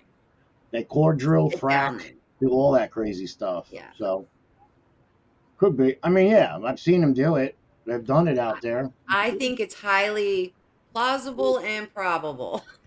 Like DA said last week, a couple weeks ago, 90% of our oceans are unexplored. So how do we know what's actually really, really down there? Like, they thought that the coelacanth was extinct a million years. 65 million years, yeah. And they're pulling these things up the coast of China and Japan. It's like Madagascar. Yeah, they're eating them. They're eating them. It's a delicacy of it. It's like, wait a minute, that thing's supposed to be extinct. They thought the giant squid was a myth. Right. Okay, it was attacking ships. Now they're actually, they have video of one attacking one of those pods underwater. One of the guys were sitting in one of those dive pods. Yeah, Doug. I think Doug Hychak. Yeah. Is from on Monster Quest. He's the one that got actual video footage. Yeah, he said it. He was the producer. He says they didn't expect that to happen, and when they got this thing, it was huge. Yeah. I mean, the eyeball alone, he said was that big on it. Can you imagine? Yeah. So I mean, we don't know what's under the water. We don't know what it could be. You don't know. You don't know. You don't know. You know, it could be anything. Even if this story is made up, and that's one thing about fiction writers, and I can tell you this from personal experience, is you can only push a story so far before people just go, okay, that's bullcrap. It's called suspension of disbelief. And in order for a story to be really frightening, it needs to be plausible. This feels plausible. So maybe if it's made up, maybe it's made up, maybe it's completely a hoax. Who knows? If it is, it's one of those ones that make you go, this could probably happen. Yeah. Yeah, I don't throw it past. I mean, there's not much about the story that doesn't sound like it wouldn't. Do you know what I mean? I don't. Right. I mean, I guess the one detail where it said it shapeshifted and looked like one of the other divers. I mean, I guess. Well, how big was this thing? That's the whole thing. How big was this thing? The size of a diver? Was it the size of a diver? It was much bigger. Much bigger. So how did that's probably the only detail that I would say in the story. Maybe it didn't shapeshift. Maybe it can control its chromatophores to put an image up to project. Right. Maybe if it could control what its chromatophores, maybe they were seeing basically it reflecting one of them back at them. Could be. Yeah. You never know. Yeah. Hey, Anthony, Shane sent something for you. What is it? I like that. I love it. That's hilarious. I love it. Fantastic. Thanks, brother. Yeah, he has all those programs. I know he could do all that stuff. Mm-hmm. Yeah, he's really good at it. He is. Shane, make me one with the Godfather theme. Seriously, with the iguana on the bottom, with the hands. Mm-hmm. The hands on top with the strings with the set of Godfather you put iguanodon. That's a good one. Love it. But yeah, we don't know what's in the ocean. I mean, seriously, there's so many. They're finding. I mean, what is that one whale that has a horn coming out of its head? Looks like a narwhal. A narwhal. Yeah. I mean, they thought that was not real either. And you know, it's in the coldest part of it's in the coldest area of the water that you don't really see these things. You know, it took researchers to go out there and film it. Yeah. I mean, there's so much crazy stuff in the ocean. It's nuts. It's nuts. Possibilities are endless. Yeah.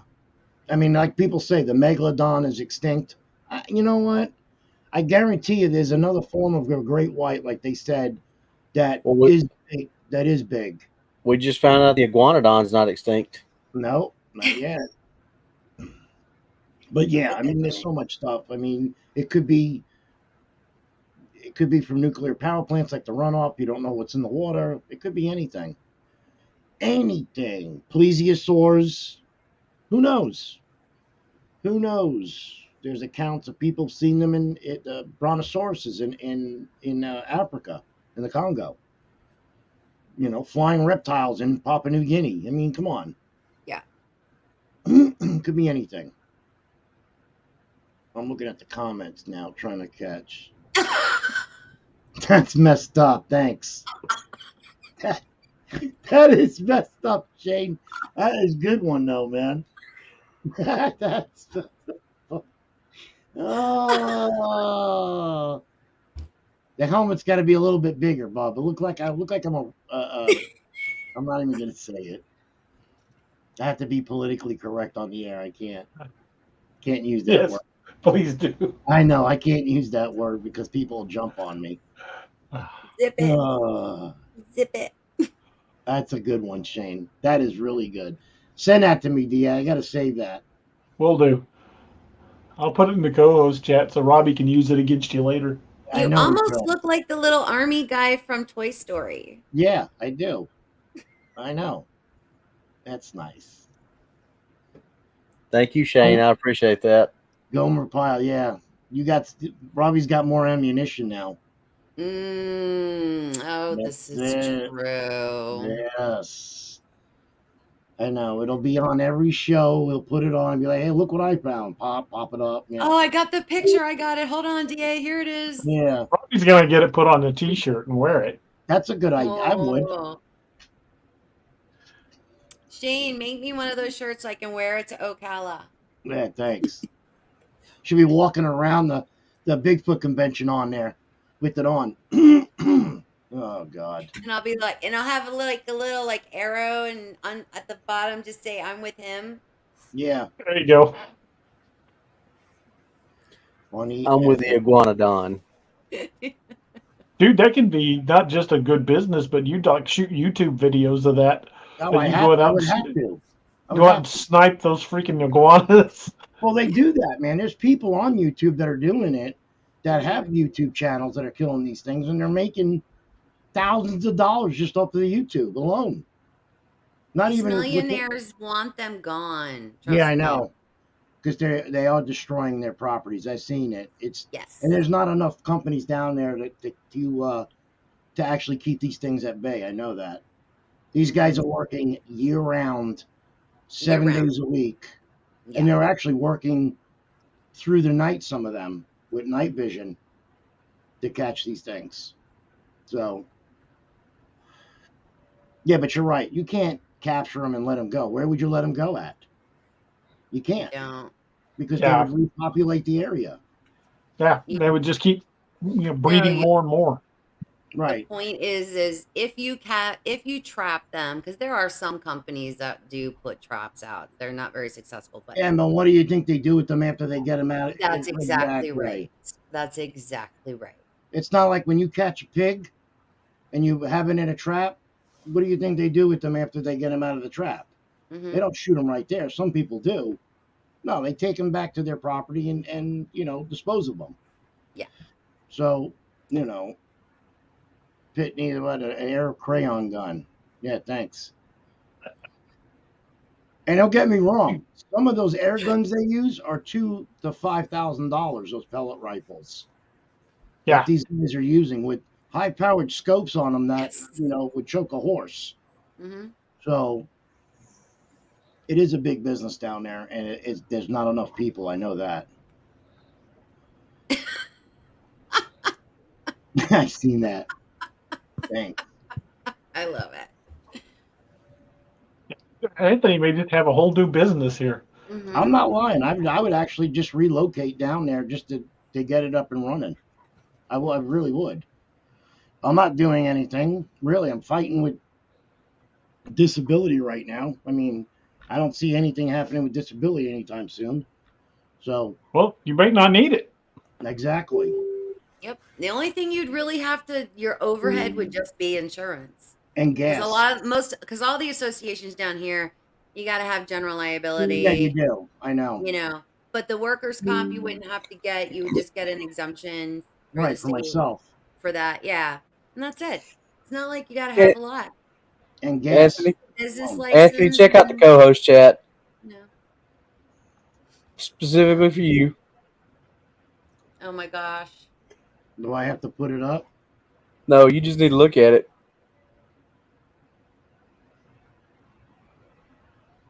You dumbasses. No, we'll put that up. That's yep. Yeah, I like that. You guys are bad.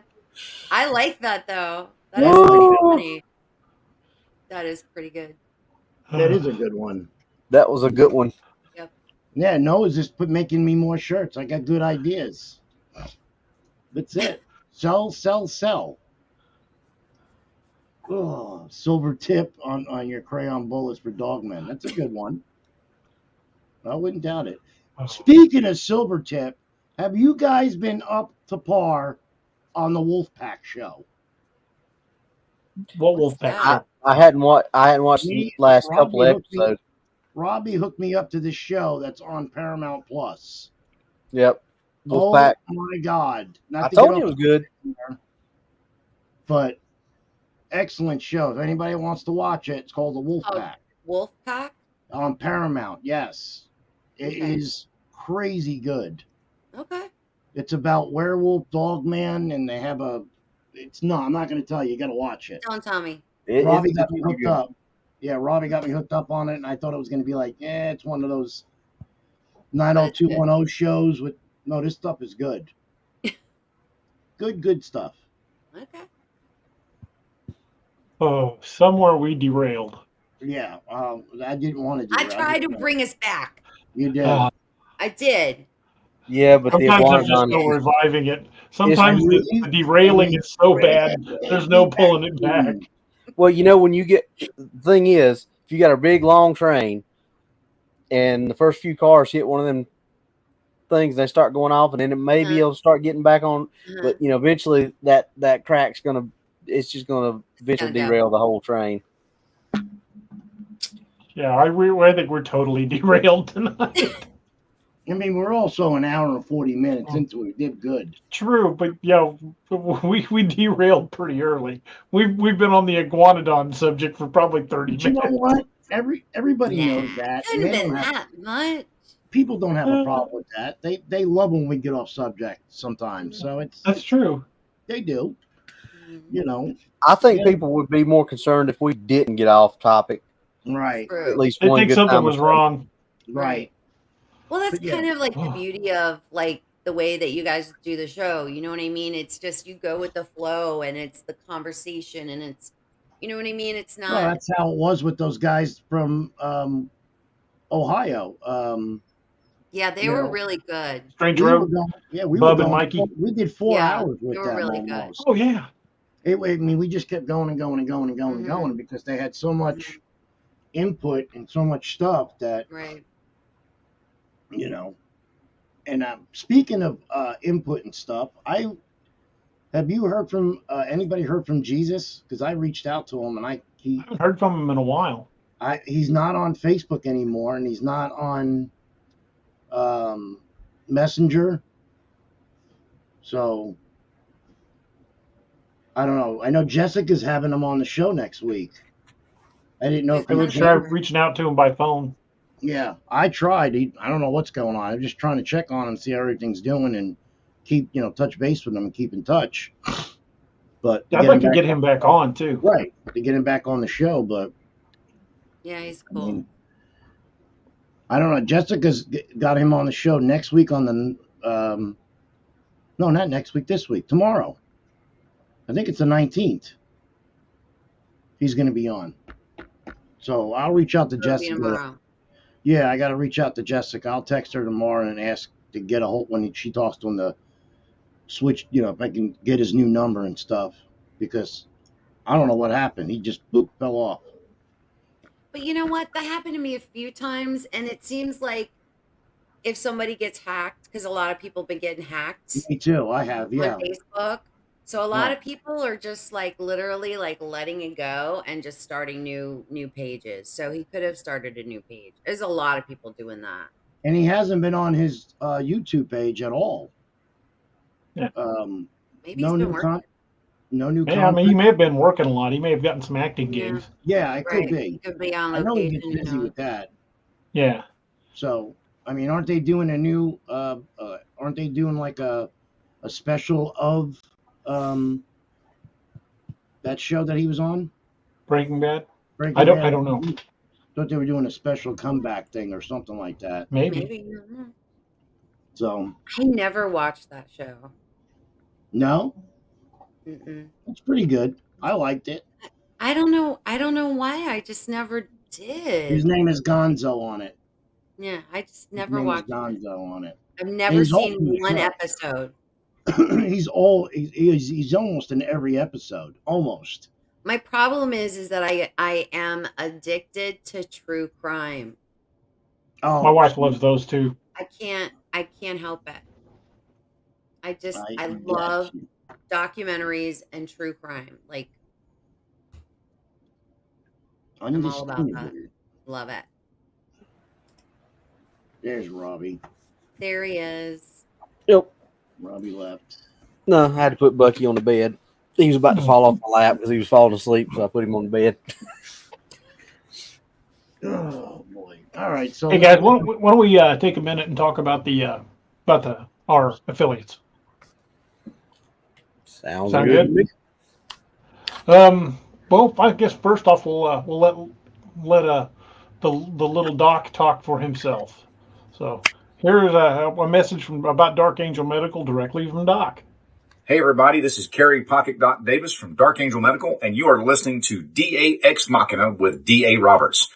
You may recognize me or some of my products from Dark Angel Medical in some of the Apex Predator, Lakeview Man, and Wild Hunt books, and you can get those products at www.darkangelmedical.com, along with training classes on how to use those products and save a life. Shoot us an email at info@darkangelmedical.com and be the difference. And don't forget the code that we have here. If you use the link there, I'm sure Toom's already putting the link up in the chat. If you follow that link and use discount code Cryptid25, you'll get 25% off your entire order. I don't just talk about his kits because Doc's a buddy of mine. I carried a Dark Angel kit on my duty belt for years as a cop, and I can't imagine trusting my life to any other kit. I don't leave the house without one. I've got one in my car. I've got an everyday carry kit that I carry. These kits are designed to save your life. And then, as the saying goes, when seconds count, emergency services are just minutes away. If you're something happens, it could be something as innocuous as mowing your yard. You hit a rock and it kicks back bad and hits your leg and cuts it open.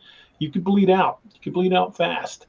Or if you're hiking, fishing, hunting, backpacking, cryptid hunting, you could very well find yourself someplace where 911 just doesn't work because your cell phone is now useless. I've been a lot of places where my cell phone had no signal whatsoever.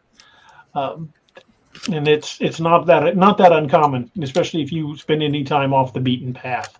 Exactly. Having a med kit is just peace of mind. Because if you're off the beaten path and you don't have cell service, basic 911 services may be days away when somebody reports you missing. So have a kit, learn how to use it, keep one on hand, and remember that Dark Angel has the Kit for Life guarantee. The Kit for Life guarantee states that if you use your kit to save a life, including your own, you contact them, let them know, and they will restock the kit for free for life. And to me, that's just peace of mind. A good medical kit is worth its weight in gold. So I hope you guys will go over to Dark Angel Medical and check them out. And again, use discount. Ocala? I think he is. Maybe. I don't know. He said something about maybe. Make sure you at checkout use discount code Cryptid25 for 25% off your order. Anthony, you want to talk about Scallywag? Sure. I'm not sorry, Anthony. I'm Robbie. I don't care. We can both. You guys can both talk about it. Go ahead, Robbie. All right. Like DA said, Scallywag is another veteran-owned company. Craig has got an awesome company that he's built. They make some of the best knives. Anthony, that's the gunner's mate that Anthony's got. Yeah. They make fixed blade folders, and this is the Jolly Roger. I have never owned knives that were just out of the box. Here's the other one. This sharp. Yeah, and that's straight out of the box. And we don't make money off these things. I want everybody to understand that. We're not doing this. We don't get a dime from him. We don't get free knives. Nothing. We pay for all the stuff ourselves. But so you got, like I said, you got the Jolly Roger. I mean, that's one of the easiest. What I need. This is the Sailor Assisted Folder. What do you need? DA's got the black and silver version of this one. DA. This is the Orca here. That's nice. Marty, if you need a good pocket knife, right now they have what they call the blemish sale at a Scallywag, and they're generally this one literally right here in my hand is a blemish. When I got it, the only thing wrong with it was the part of the box had been crushed and they couldn't sell it as new. Oh wow! These are on sale right now for $8 on the blemish sale, and if you use our discount code, that cuts it down by 10%. Okay. This one right now is $15 on a blemish blade sale. Same thing, just a box. Cool. And this one is $10. Yeah, we all carry that one that Robbie has. I got mine in black. All right, guys. And then you got your fixed blades, like Anthony just showed you the gunner's mate. You got this one called the Dew Claw. This one is being discontinued. So if you like this little design like this, you better get them quick. The Dew Claw, the Aculus, and the Tribal are all disappearing this year. And they're Beautiful. all the way down to the grip. Right Yeah, down to full the tang. Full tang all the way down. And look how thick that Wow. is. I mean, we Wow. talk razor sharp. I haven't taken mine to a stone yet, and I Both of my boys love knives, so I'm thinking early. You need to go to get that some website Christmas because they gifts. got some good deals on there, Marty. It's crazy. Crazy. Oh yeah, you can get some really huge discounts on some of the blades, on the blemish blades. And if you like to fish, they've also got fishing knives. Yeah. Like Kitchen. filleting knives Fillet and Kitchen knives, knives. yeah. Kitchen they also knives. have kitchen knives. Fantastic kitchen knives. I got a full set that I was given as a gift of their kitchen knives. Yes. Oh my God. Those things they're so incredibly sharp. They're beautiful. They've got like a Damascus blade. Best kitchen knives I've ever owned. And my youngest, who's in the chat now, has already informed me that whenever I go, he gets those knives. Yeah, you know how you use some of those kitchen knives that you buy in the sets, and you use them one or twice, and then you got to sharpen them again. Right. Not these. These are like crazy. I don't know what he does to these knives. It's got to be a form of a it's stainless, but I think the bottom blade area is got to be high carbon steel because they stay sharp forever. It's like I've cut. This is one of the rarest knives they have. It's so hard to come by. It's called, everybody jokingly refers to it as the unicorn because it's so hard to find.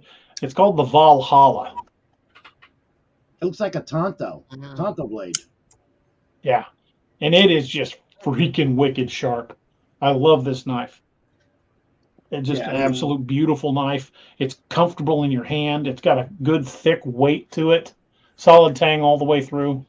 Wow. Just absolutely amazing knives. Yeah, most all these knives are really comfortable. Like this one right here. When I first got it, I was like, I don't know how comfortable that was, just because of the way but it fits so nice in your hand, and it gives you such nice control when you're trying to cut something. Yeah, I could catch a felony with that for sure. And I carry this one in my uniform every day, the Orca, and I like it because it's got the serrated part of the edge, because you know that you can use that a lot in my line of work. Seatbelt cutter, different things like that. So that's why this one goes to work with me every day, and then the rest of them, these are everyday carries. Like if I'm just whichever one's closest, I'll pick one up and put it in my pocket. If I go out in the woods, this one's going with me.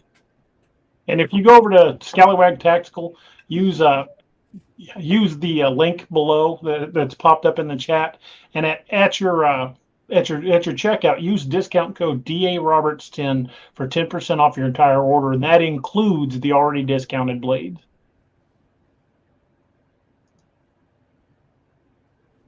I am looking. Shane, which one are you talking about? This is the Jolly Roger. This is the Sailor Assisted Folder. This is the Orca, and that's the Dew Claw. I don't know which one you were talking about. Let me the one that goes on my uniform. That's the Orca. Let me grab the work with me every day. Let me grab the link for the blemished blades.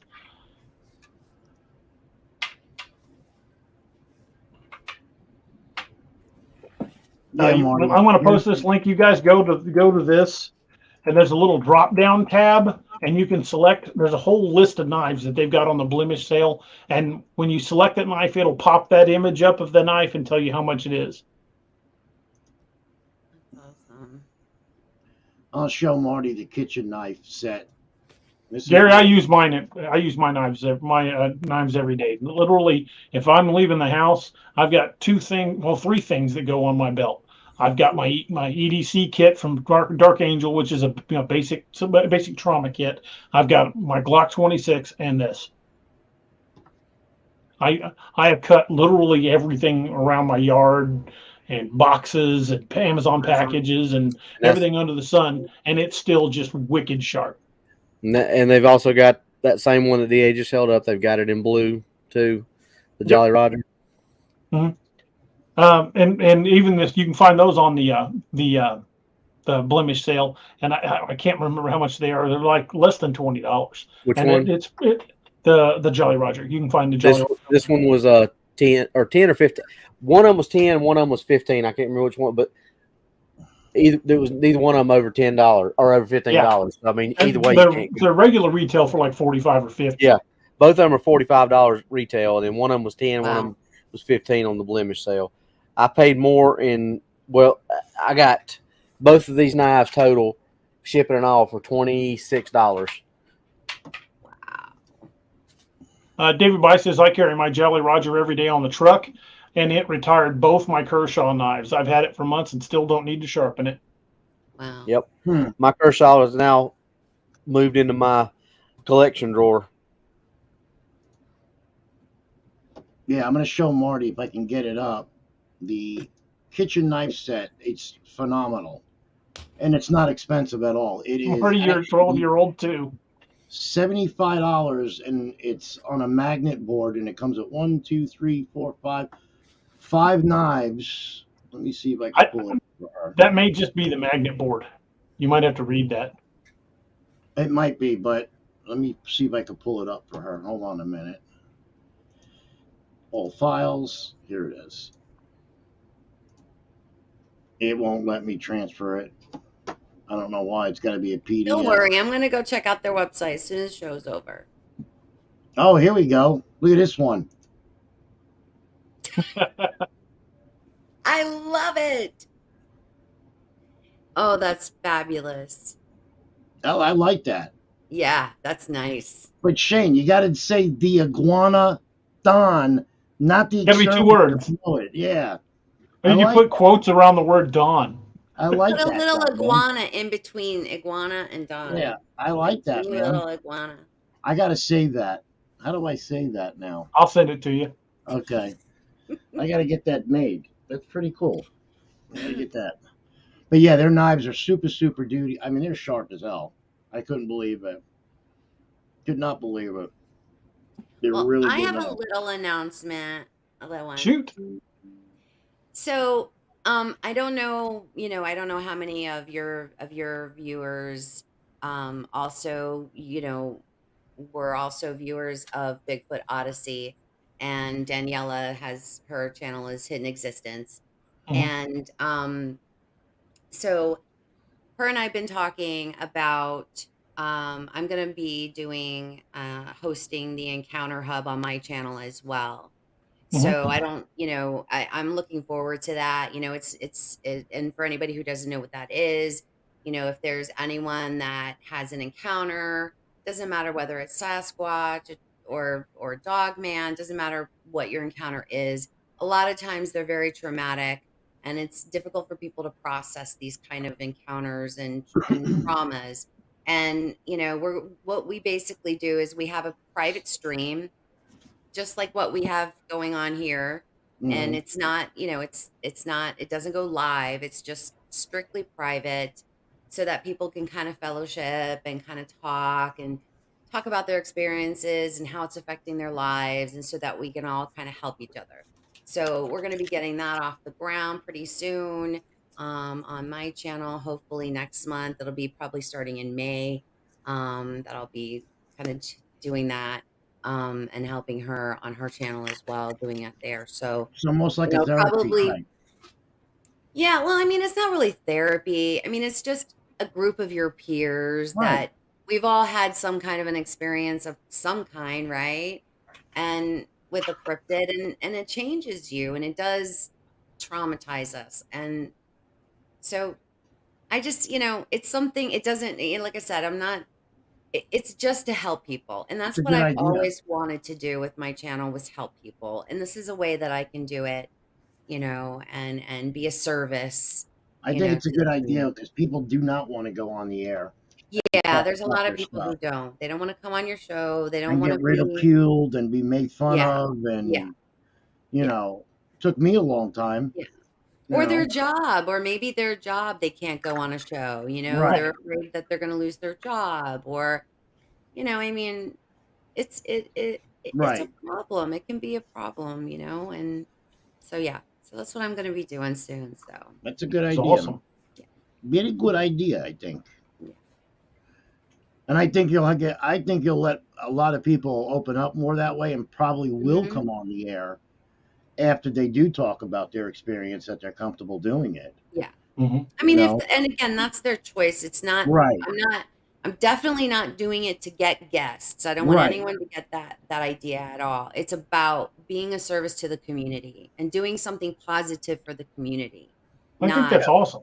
you Yeah, know we what I got a mean? lot of people that don't want to come on DA show and talk about their stuff, and Yeah. you know, And I've interviewed a lot of cops and lawyers and judges over the years who would tell me their story, but they're like, all right, I'm going to tell you what happened, but you can't ever put my name Yeah, on this because it right. could affect my career. right, Yeah, right. right, And even if they want to come to the Encounter Hub, they still have the option to turn their camera off. You know Mhm. what I mean? They can still turn their camera off so nobody even sees what they look like. right. You know, it's I there's think still it's a that good idea, option, Marty. I really you do. know. I So think it's that a way really good idea. people can still have their anonymity and they can talk and feel comfortable about talking about the trauma and the experiences that they've had in a safe space, Right. and Exactly. you know, where they're not being, you know, judged in any way, you know. Absolutely. I think that's an awesome idea. Yeah. It's great that you guys are doing that. Yeah, I'm Yeah. excited about it. I know that what Kerry was going to do something like that too, and get it out Mhm. there and help. Yeah, Wasn't he? Daniela Well, was doing it. Yeah, Daniela well, was doing look at some of the people that have had experiences. Like, for example, Fred Roll from Alaska. When Fred tells his encounter, he's physically shaking. His dogs will like come check on him because you know, they're sensing Yeah. he's worked up. I mean, Mhm. it has traumatic effects Yes. on people. It Yeah, and does. a lot of Yeah. people just like Richard Cox was saying. He said right here. He says, "I'm 65 and was ridiculed most of my life for what I saw 50 years ago. I only started talking about it openly about 5 years ago." Yeah, and that's not an isolated story. There are lots of No, people like that. No, I no. get it. I still They get just it. Yeah, I mean, it changes don't want to talk people, about it because people make you fun know. of them. Look Yeah, at it Robbie. changes people. It Look at ruins Robbie's story. marriages. A lot of people Robbie, turn to drugs and alcohol. I mean, right? it's a very, you know, it can, you know, it Look at can look at ruin your Robbie's life, story. you know, Robbie's story. I've if seen it when he was a kid. His story, and he has to sleep with night lights now. I mean, it's ridiculous. Robbie's story. I Got night know. lights all through the hallway, the bathroom. You know, And he's a bedwetter. yeah. I Yeah. mean, it almost turned me to eating crayons, but I stopped at it. All You that got this ruffling. close. Did you hear that ruffling before when he was trying to get scallywag? All that ruffling going on. That was his depends he was putting on, because he was Oh, just, is that what that was? yeah. It was. It's embarrassing. Rob, don't worry, Rob. I got your back, man. Don't worry about it, man. Yeah. Like I So I'll said, be it once almost we turned get me it to off eating the crayons. ground. Yeah, once we get it going, get it off the ground, I'll be, you know, putting in, you know, on my community page, and Yeah. this will only be for experiencers, not people to come and hang out and Right. listen to people talking.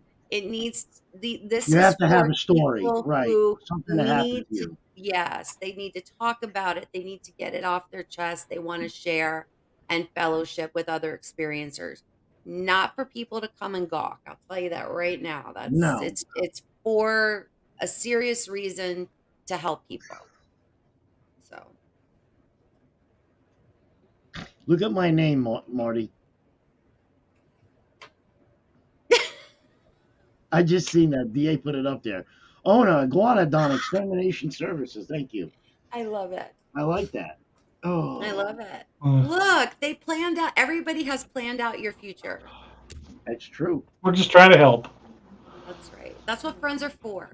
Got to keep him in liquor and crayons. That's it. Hey, It's all it takes. I've been doing some research on stuff, but I've come across something that I didn't know that I was going to be able to find. Here we go. I found a picture of Anthony when he first. Shut up. I knew he was gonna start this shit. Now, see, What? I knew he was gonna start this shit. Oh Lord. What is it? I mean, Show it. Oh no. Here we go. I mean, it's when you find pictures of your friends when they were younger, it's just. Oh shit! Oh, Nuts. Thank you. Oh, I can't. I can't. I Gotta can't. love it. Who sent you that? Nobody send me that. Someone sent you that. You did not look. You looked it up. Unbelievable. I'm not sure if It's I'm my first buying that. rodeo there, Iguanodon. I'm not sure if I'm buying that. No, he does. He looked it up. He probably did. Ain't my first rodeo there, Iguanodon. We're on 2 hours and 5 minutes. So I think we did a good job. yeah, we did. And we still got 154 people watching. yeah, we didn't run them all off by derailing completely. No. So And if anybody is interested in the Encounter Hub, definitely just email me, the NonnaBoss Continuum at gmail.com. So just send me an email so I can put you on the list. And when we get it going, I'll contact you. You don't need to subscribe to my channel. Just email me. But subscribe anyway. Go over there, like, share, and subscribe to her channel. That would be And wonderful. and but tell her we you don't sent you. have to. You don't have to. I think we lost Anthony. Is he out Trying chasing to the find iguanas something to get me already? back with. He got a little hungry. He's looking for the crayons. Oh boy. Look, did you do that, D.A., or did he do that for his name? I did that. Okay. Robert Moore says, well, I will not go insane, homeless, and laughing myself at iguana and crayon jokes. There needs to be Karen a Polson wants me to tell you guys about the new book. For those of you who aren't familiar with the new book, it is a continuation of my cryptid hunting style of books. It's set in 1865 at the close of the Civil War. It's based around a character named Declan Kane. Declan is a lot of fun. He's a great character to write. He's a complicated character, but he's got a crew of yahoos around him that kind of make the book a lot of fun. And I've based most of the yahoos off of Robbie and Doc and Anthony and Robert Miller, aka Sentinel, and people I know, people that I've been friends with for a long time. So I wanted to do character versions of them from the 1860s, and it's a lot of fun to write. It's a fun story. And I don't know that I've ever read the back cover blurb on the show before, but I'm going to go ahead and do that. Hopefully you guys will be intrigued and want to check it out. The back cover blurb says, in May of 1865, the United States had just emerged from the bloodiest chapter in her young history. The loss of life will be unmatched by every war the U.S. will fight for the next 150 years combined. Yet out of this turmoil, a new breed of hero arises. A new branch of the United States Marshal Service is assembled in secret. They're tasked with the elimination of non-human threats to settlers and travelers. These special deputies will take on any challenge, face any creature, and go anywhere to ensure the success of their mission. Assembled from all walks of life and both sides of the war, only the strongest and most cunning warriors are chosen. Declan Kane is a former rebel soldier, a gambler, and a deadly gunfighter. They call him the Widowmaker. He's recruited after he survives an encounter with a group of creatures that the Cherokee refer to as the Olunga Doglala. It's the Cherokee word for dogman. Declan's deadly skills make him the perfect candidate, but he has a dark secret, an agenda of his own. With a trail of bodies in his wake, Declan takes on the challenge of hunting the nightmares that other men fear. With his band of nightmare hunters, they'll clean up the territory or die trying. These deadly deputies will carve their names in blood across the dark frontiers. Very nice. Now let me ask you a question. Can he get? Is that on that new book? It's on Kindle and in print. Okay. All right. I'll talk to you after the show then. Okay. I got the tablet Kindle reader. I don't know if you can send me the code for that, but let me dig one out for you. I'll send you a code. Okay, cool. How about it's not on? It's not on. It's not out in audio yet, but I talked to Cameron Buckner yesterday, and he's going to record the first 3 chapters of it. The first 3 chapters of this new book. He's going to record it this week, and Cool. the first 3 chapters should be up this week. Okay. And how about the other book, Blood Eagle or Blood? What is it called? Sorry, my Operation mind. Blood Eagle. Operation Blood Eagle. Yeah, you go. Yeah, the next book in the Wild Hunt series. He's going to do that, and he wants to finish the Wild Hunt series and then finish the Apex Predator series. Okay. But he really liked the new Western series. He said it made him put other books down to read it. Yeah. And I talked to Cam, and we're going to have him on the show in a couple of weeks. Nice. I like Westerns. Love Western. So that's why I want to download it and read that one. When are you coming on my show, DA? You say name a day, I'll do it. Are you going to not forget this time? I apologize for that. That was completely my fault. I got scatterbrained, and the boys will tell you I got bad even on the show. I was forgetting everything. Tell her what happened. It was my medication. They screwed up my medication to the point I was forgetting my kids' names. I would be talking to my wife and I'd just stop because I couldn't remember what I was saying. He was scared. He thought that I thought I had early onset dementia. Turned out it was the medication. Wow. They were over medicating me with my pain medication, and it was affecting my brain. I forgot to tell you about. I totally slipped my mind about. Yeah, because he would forget. Like he would say, all right, guys, I'll be on in a minute," and then me and Robbie be sitting there like, "Where the hell is he?" And then we go to text him, and he's like, "Oh, I'm out to dinner." I'm like, "Bro, you were supposed to do this. What are you doing?" And he's like, "Oh shit, I forgot." So yeah, he was getting a lot of stuff, really. So if I book you this time, you're going to show up. That's what you mean. Yes, absolutely. Okay. Not having the memory issues now. Good. Hopefully even the pain medication will be gone soon. I've got a follow-up appointment with my pain management doctor. Mm-hmm. I just had what's called a spinal ablation, where they went in and basically burned the nerve endings in my lower back, mm-hmm. and they said it'd take 2 to 6 weeks for it to get to full effectiveness. But mm-hmm. I'm mobile again. I can go long periods without my back hurting. So I find out Monday I may not even have to just keep the medication around just as an as needed kind of thing. That's wonderful. Yeah, they said the ablation can last around 2 years, but there are some people that say it's lasted like 5 years. I get them in my neck, and then they usually last me about 18 months to 2 years, depending. And I don't know. I think I've had it 4 times. I just had it done for the first time, and I have noticed a huge improvement just the last few weeks. I think I had it done 3 weeks ago. Yeah. Good.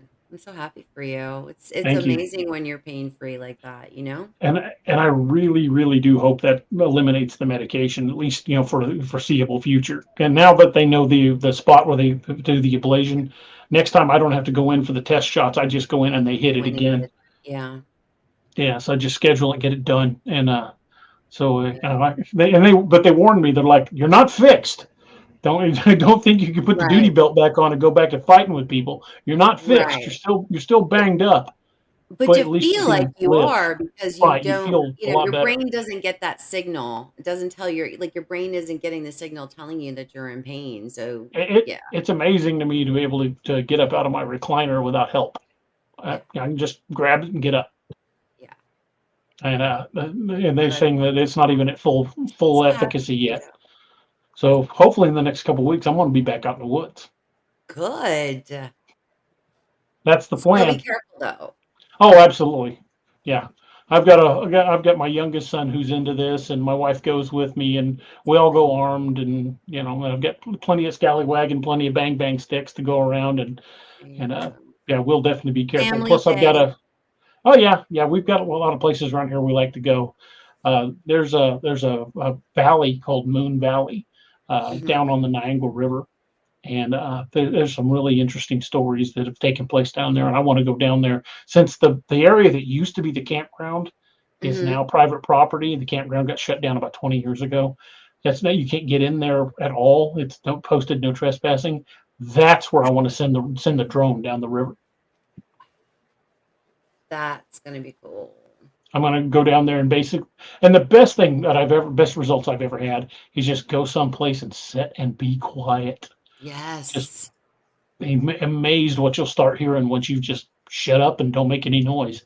And that's the plan. We're going to go down there, and you can't camp there anymore. So I'm going to try to get down there early in the day and just park and be quiet and send the drone up the river, and then bring it back and check it, download the footage and recharge the battery, then send it down the river. And hopefully I can get it close enough to the bluff where those old caves that we used to go to are, because we found a lot of Native American artifacts from the Osage tribe. That's so cool. So keep your fingers crossed. Are you going to show some of the drone footage on the channel? Oh, absolutely. Absolutely. Awesome. My son Noah will be helping me get the video footage edited and up and out. And we're hoping that these kids that we have, so amazing. Yeah, I'd be lost without him. Yeah. But hopefully we can even start shooting our first documentary this year. Good. That's fantastic. And that's because of that ablation. It's made it possible. I got to the point where I couldn't walk more than like to the car without using my cane, and I hated the fact that I would go to Walmart and have to ride one of those electric carts, because I was never that guy. But now even if it hurts, I just walk. Screw it. I'm up and about. Now my doctors tell me now that you're mobile again, lose some weight. So that's the next on the agenda. Yeah. All in due time, honey. All in due time. That's good. Take a step at a time. I'll get it there. Okay. Prayer works. Absolutely it does. Yeah. Speaking of that, there's a number of folks that are part of the family here at DAX Machina. I'd like you guys to keep them in your prayers when you think about it tonight. I'm not saying who you pray to or it doesn't matter to me. I mean, good feelings and good intentions for each other. It doesn't matter what source it's from. There's not enough good feelings in this world. There's way too much negativity. So, but whatever you do, even if it's just you send positive vibes or prayer, whatever you call it. Remember William Nighthawk, because he is battling some pretty severe. Well, he's stage 4 cancer. We really, really hope he recovers. He's a hell of a guy. He's a great friend, and I want him to be around for a good long time. So keep him in your mind. Pat Canaday, who was a longtime member of the channel here, she just had major surgery and is recovering. So keep her in your thoughts and prayers. Chandler Hall is part of the group here as well. He says, wanted to ask the crew, for you and the crew, to say a prayer for my father. He had to be rushed to the hospital. His name is Larry Hall, and definitely keep him in mind as well. So folks, all the positive and best energies you can send. We've got some awesome people here. I've said it many times. We don't have fans, we have friends. And hanging out and talking with y'all and interacting with the chat and having friends like Marty on the show, and you hear me and Robbie and Anthony picking on each other like we've known each other for like we grew up together like kids. To me, that's what it's all about. We get to talk about cryptids, and we get to talk about weird stories, and we get to talk about my books. But to me, that's just the material part of it. The family feeling and the wonderful and amazing people that we've met through this journey is what's made this just an absolute joy for me. It's something I hope I can continue doing for many years, because I truly love doing this. Met some amazing people. Count Marty is one of them. I'm just some truly amazing people on this journey, and we're just getting started. So I want to see where this road takes us. And like I said, remember, stories are journeys that we take together, and I'm blessed that each and every one of you have taken this journey with us. Nonna, tell us, Marty, tell us about your channel again. And yeah, two already beat me to it. Tell us about your channel one way more time so when people know where to go subscribe? Yeah. Excuse me. NonnaBoss Continuum, that's my channel, and we talk about all kinds of things over there. We talk about Dogman, we talk about Sasquatch, we talk about, portals and crazy, wild things over there. We talk about all of it. We keep an open mind and we just go with the flow, but I try to bring you guys the most, you know, information. I want it to be information, lots of information. This upcoming week, I actually am going to have kind of like a crowd favorite. Brown Dwarf is going to be joining me. He's done some boots on the ground type, research, but he's really, everybody knows him all across the community. He's in everybody's chats all the time. Yes. So, yeah. So, and he's this wonderful, positive guy. So I'm going to have him on my show this upcoming Tuesday. And then I've got Jay Bachochin. He's coming back for a second interview. Jay's awesome. Yeah, he's amazing. And then after that, I've got Alex Petikoff coming on and right around or probably after. I think it's after the conference. I'm going to be having Stacy Brown come on, and so yeah, so I'm going to be putting some fun stuff on the channel too. I haven't had an opportunity, but I went on a hike with Matt and Connor and Stacy to Torreya, and of course Connor's behind me. I didn't know we were going hiking that day, so here I was hiking wet muddy ground on my tennis shoes, fell face first, boom. Got it on film. Nice. So I'm gonna put that. Yeah, it's pretty funny. So I'm gonna be putting that on my channel just to, just some stuff that I've been, kind of hanging on to that I've had for probably 2 years or more that I've just hoarding and not doing anything with it. So I'm gonna be putting some fun stuff on my channel. So Awesome. Yeah. Robbie, tell us about what's really out there. Oh, what's really out there is really like we joke about it, but I mean it really is like DA Ex Machina Light. We just do we did a show on the Lake Norman monster, whereas we spread it out and do a lot more broader topics here. We focus on one small topic. We just recorded our a show last Tuesday, and we did our version of the Skinwalker in Oklahoma Girl Scout murders. And I think I gave Johnny permanent nightmares for that. He'd never heard of it. So, yeah, he said, appreciate the nightmare fuel. Yeah. We just added another person to the team. He's not going to be an on-air voice, but he's going to be a researcher. So, and he's got a lot of information and a lot of new cases and things for us. So, hopefully we'll be kicking that into a new gear here for too long. That's about it. Well, maybe you guys can go up with a steel cable attached to a truck and a large hook with a side of beef on it and drag that giant ass alligator gar out of Lake Worth. Yeah, exactly. You get that on video, you'll go viral. You'll go viral. Yeah. Oh yeah. Well, I would pay to see that video. That would be freaking awesome. Well, Marty, thank you so much for joining us tonight. We didn't stay on topic forever, but we've had a hell of a good time not doing it.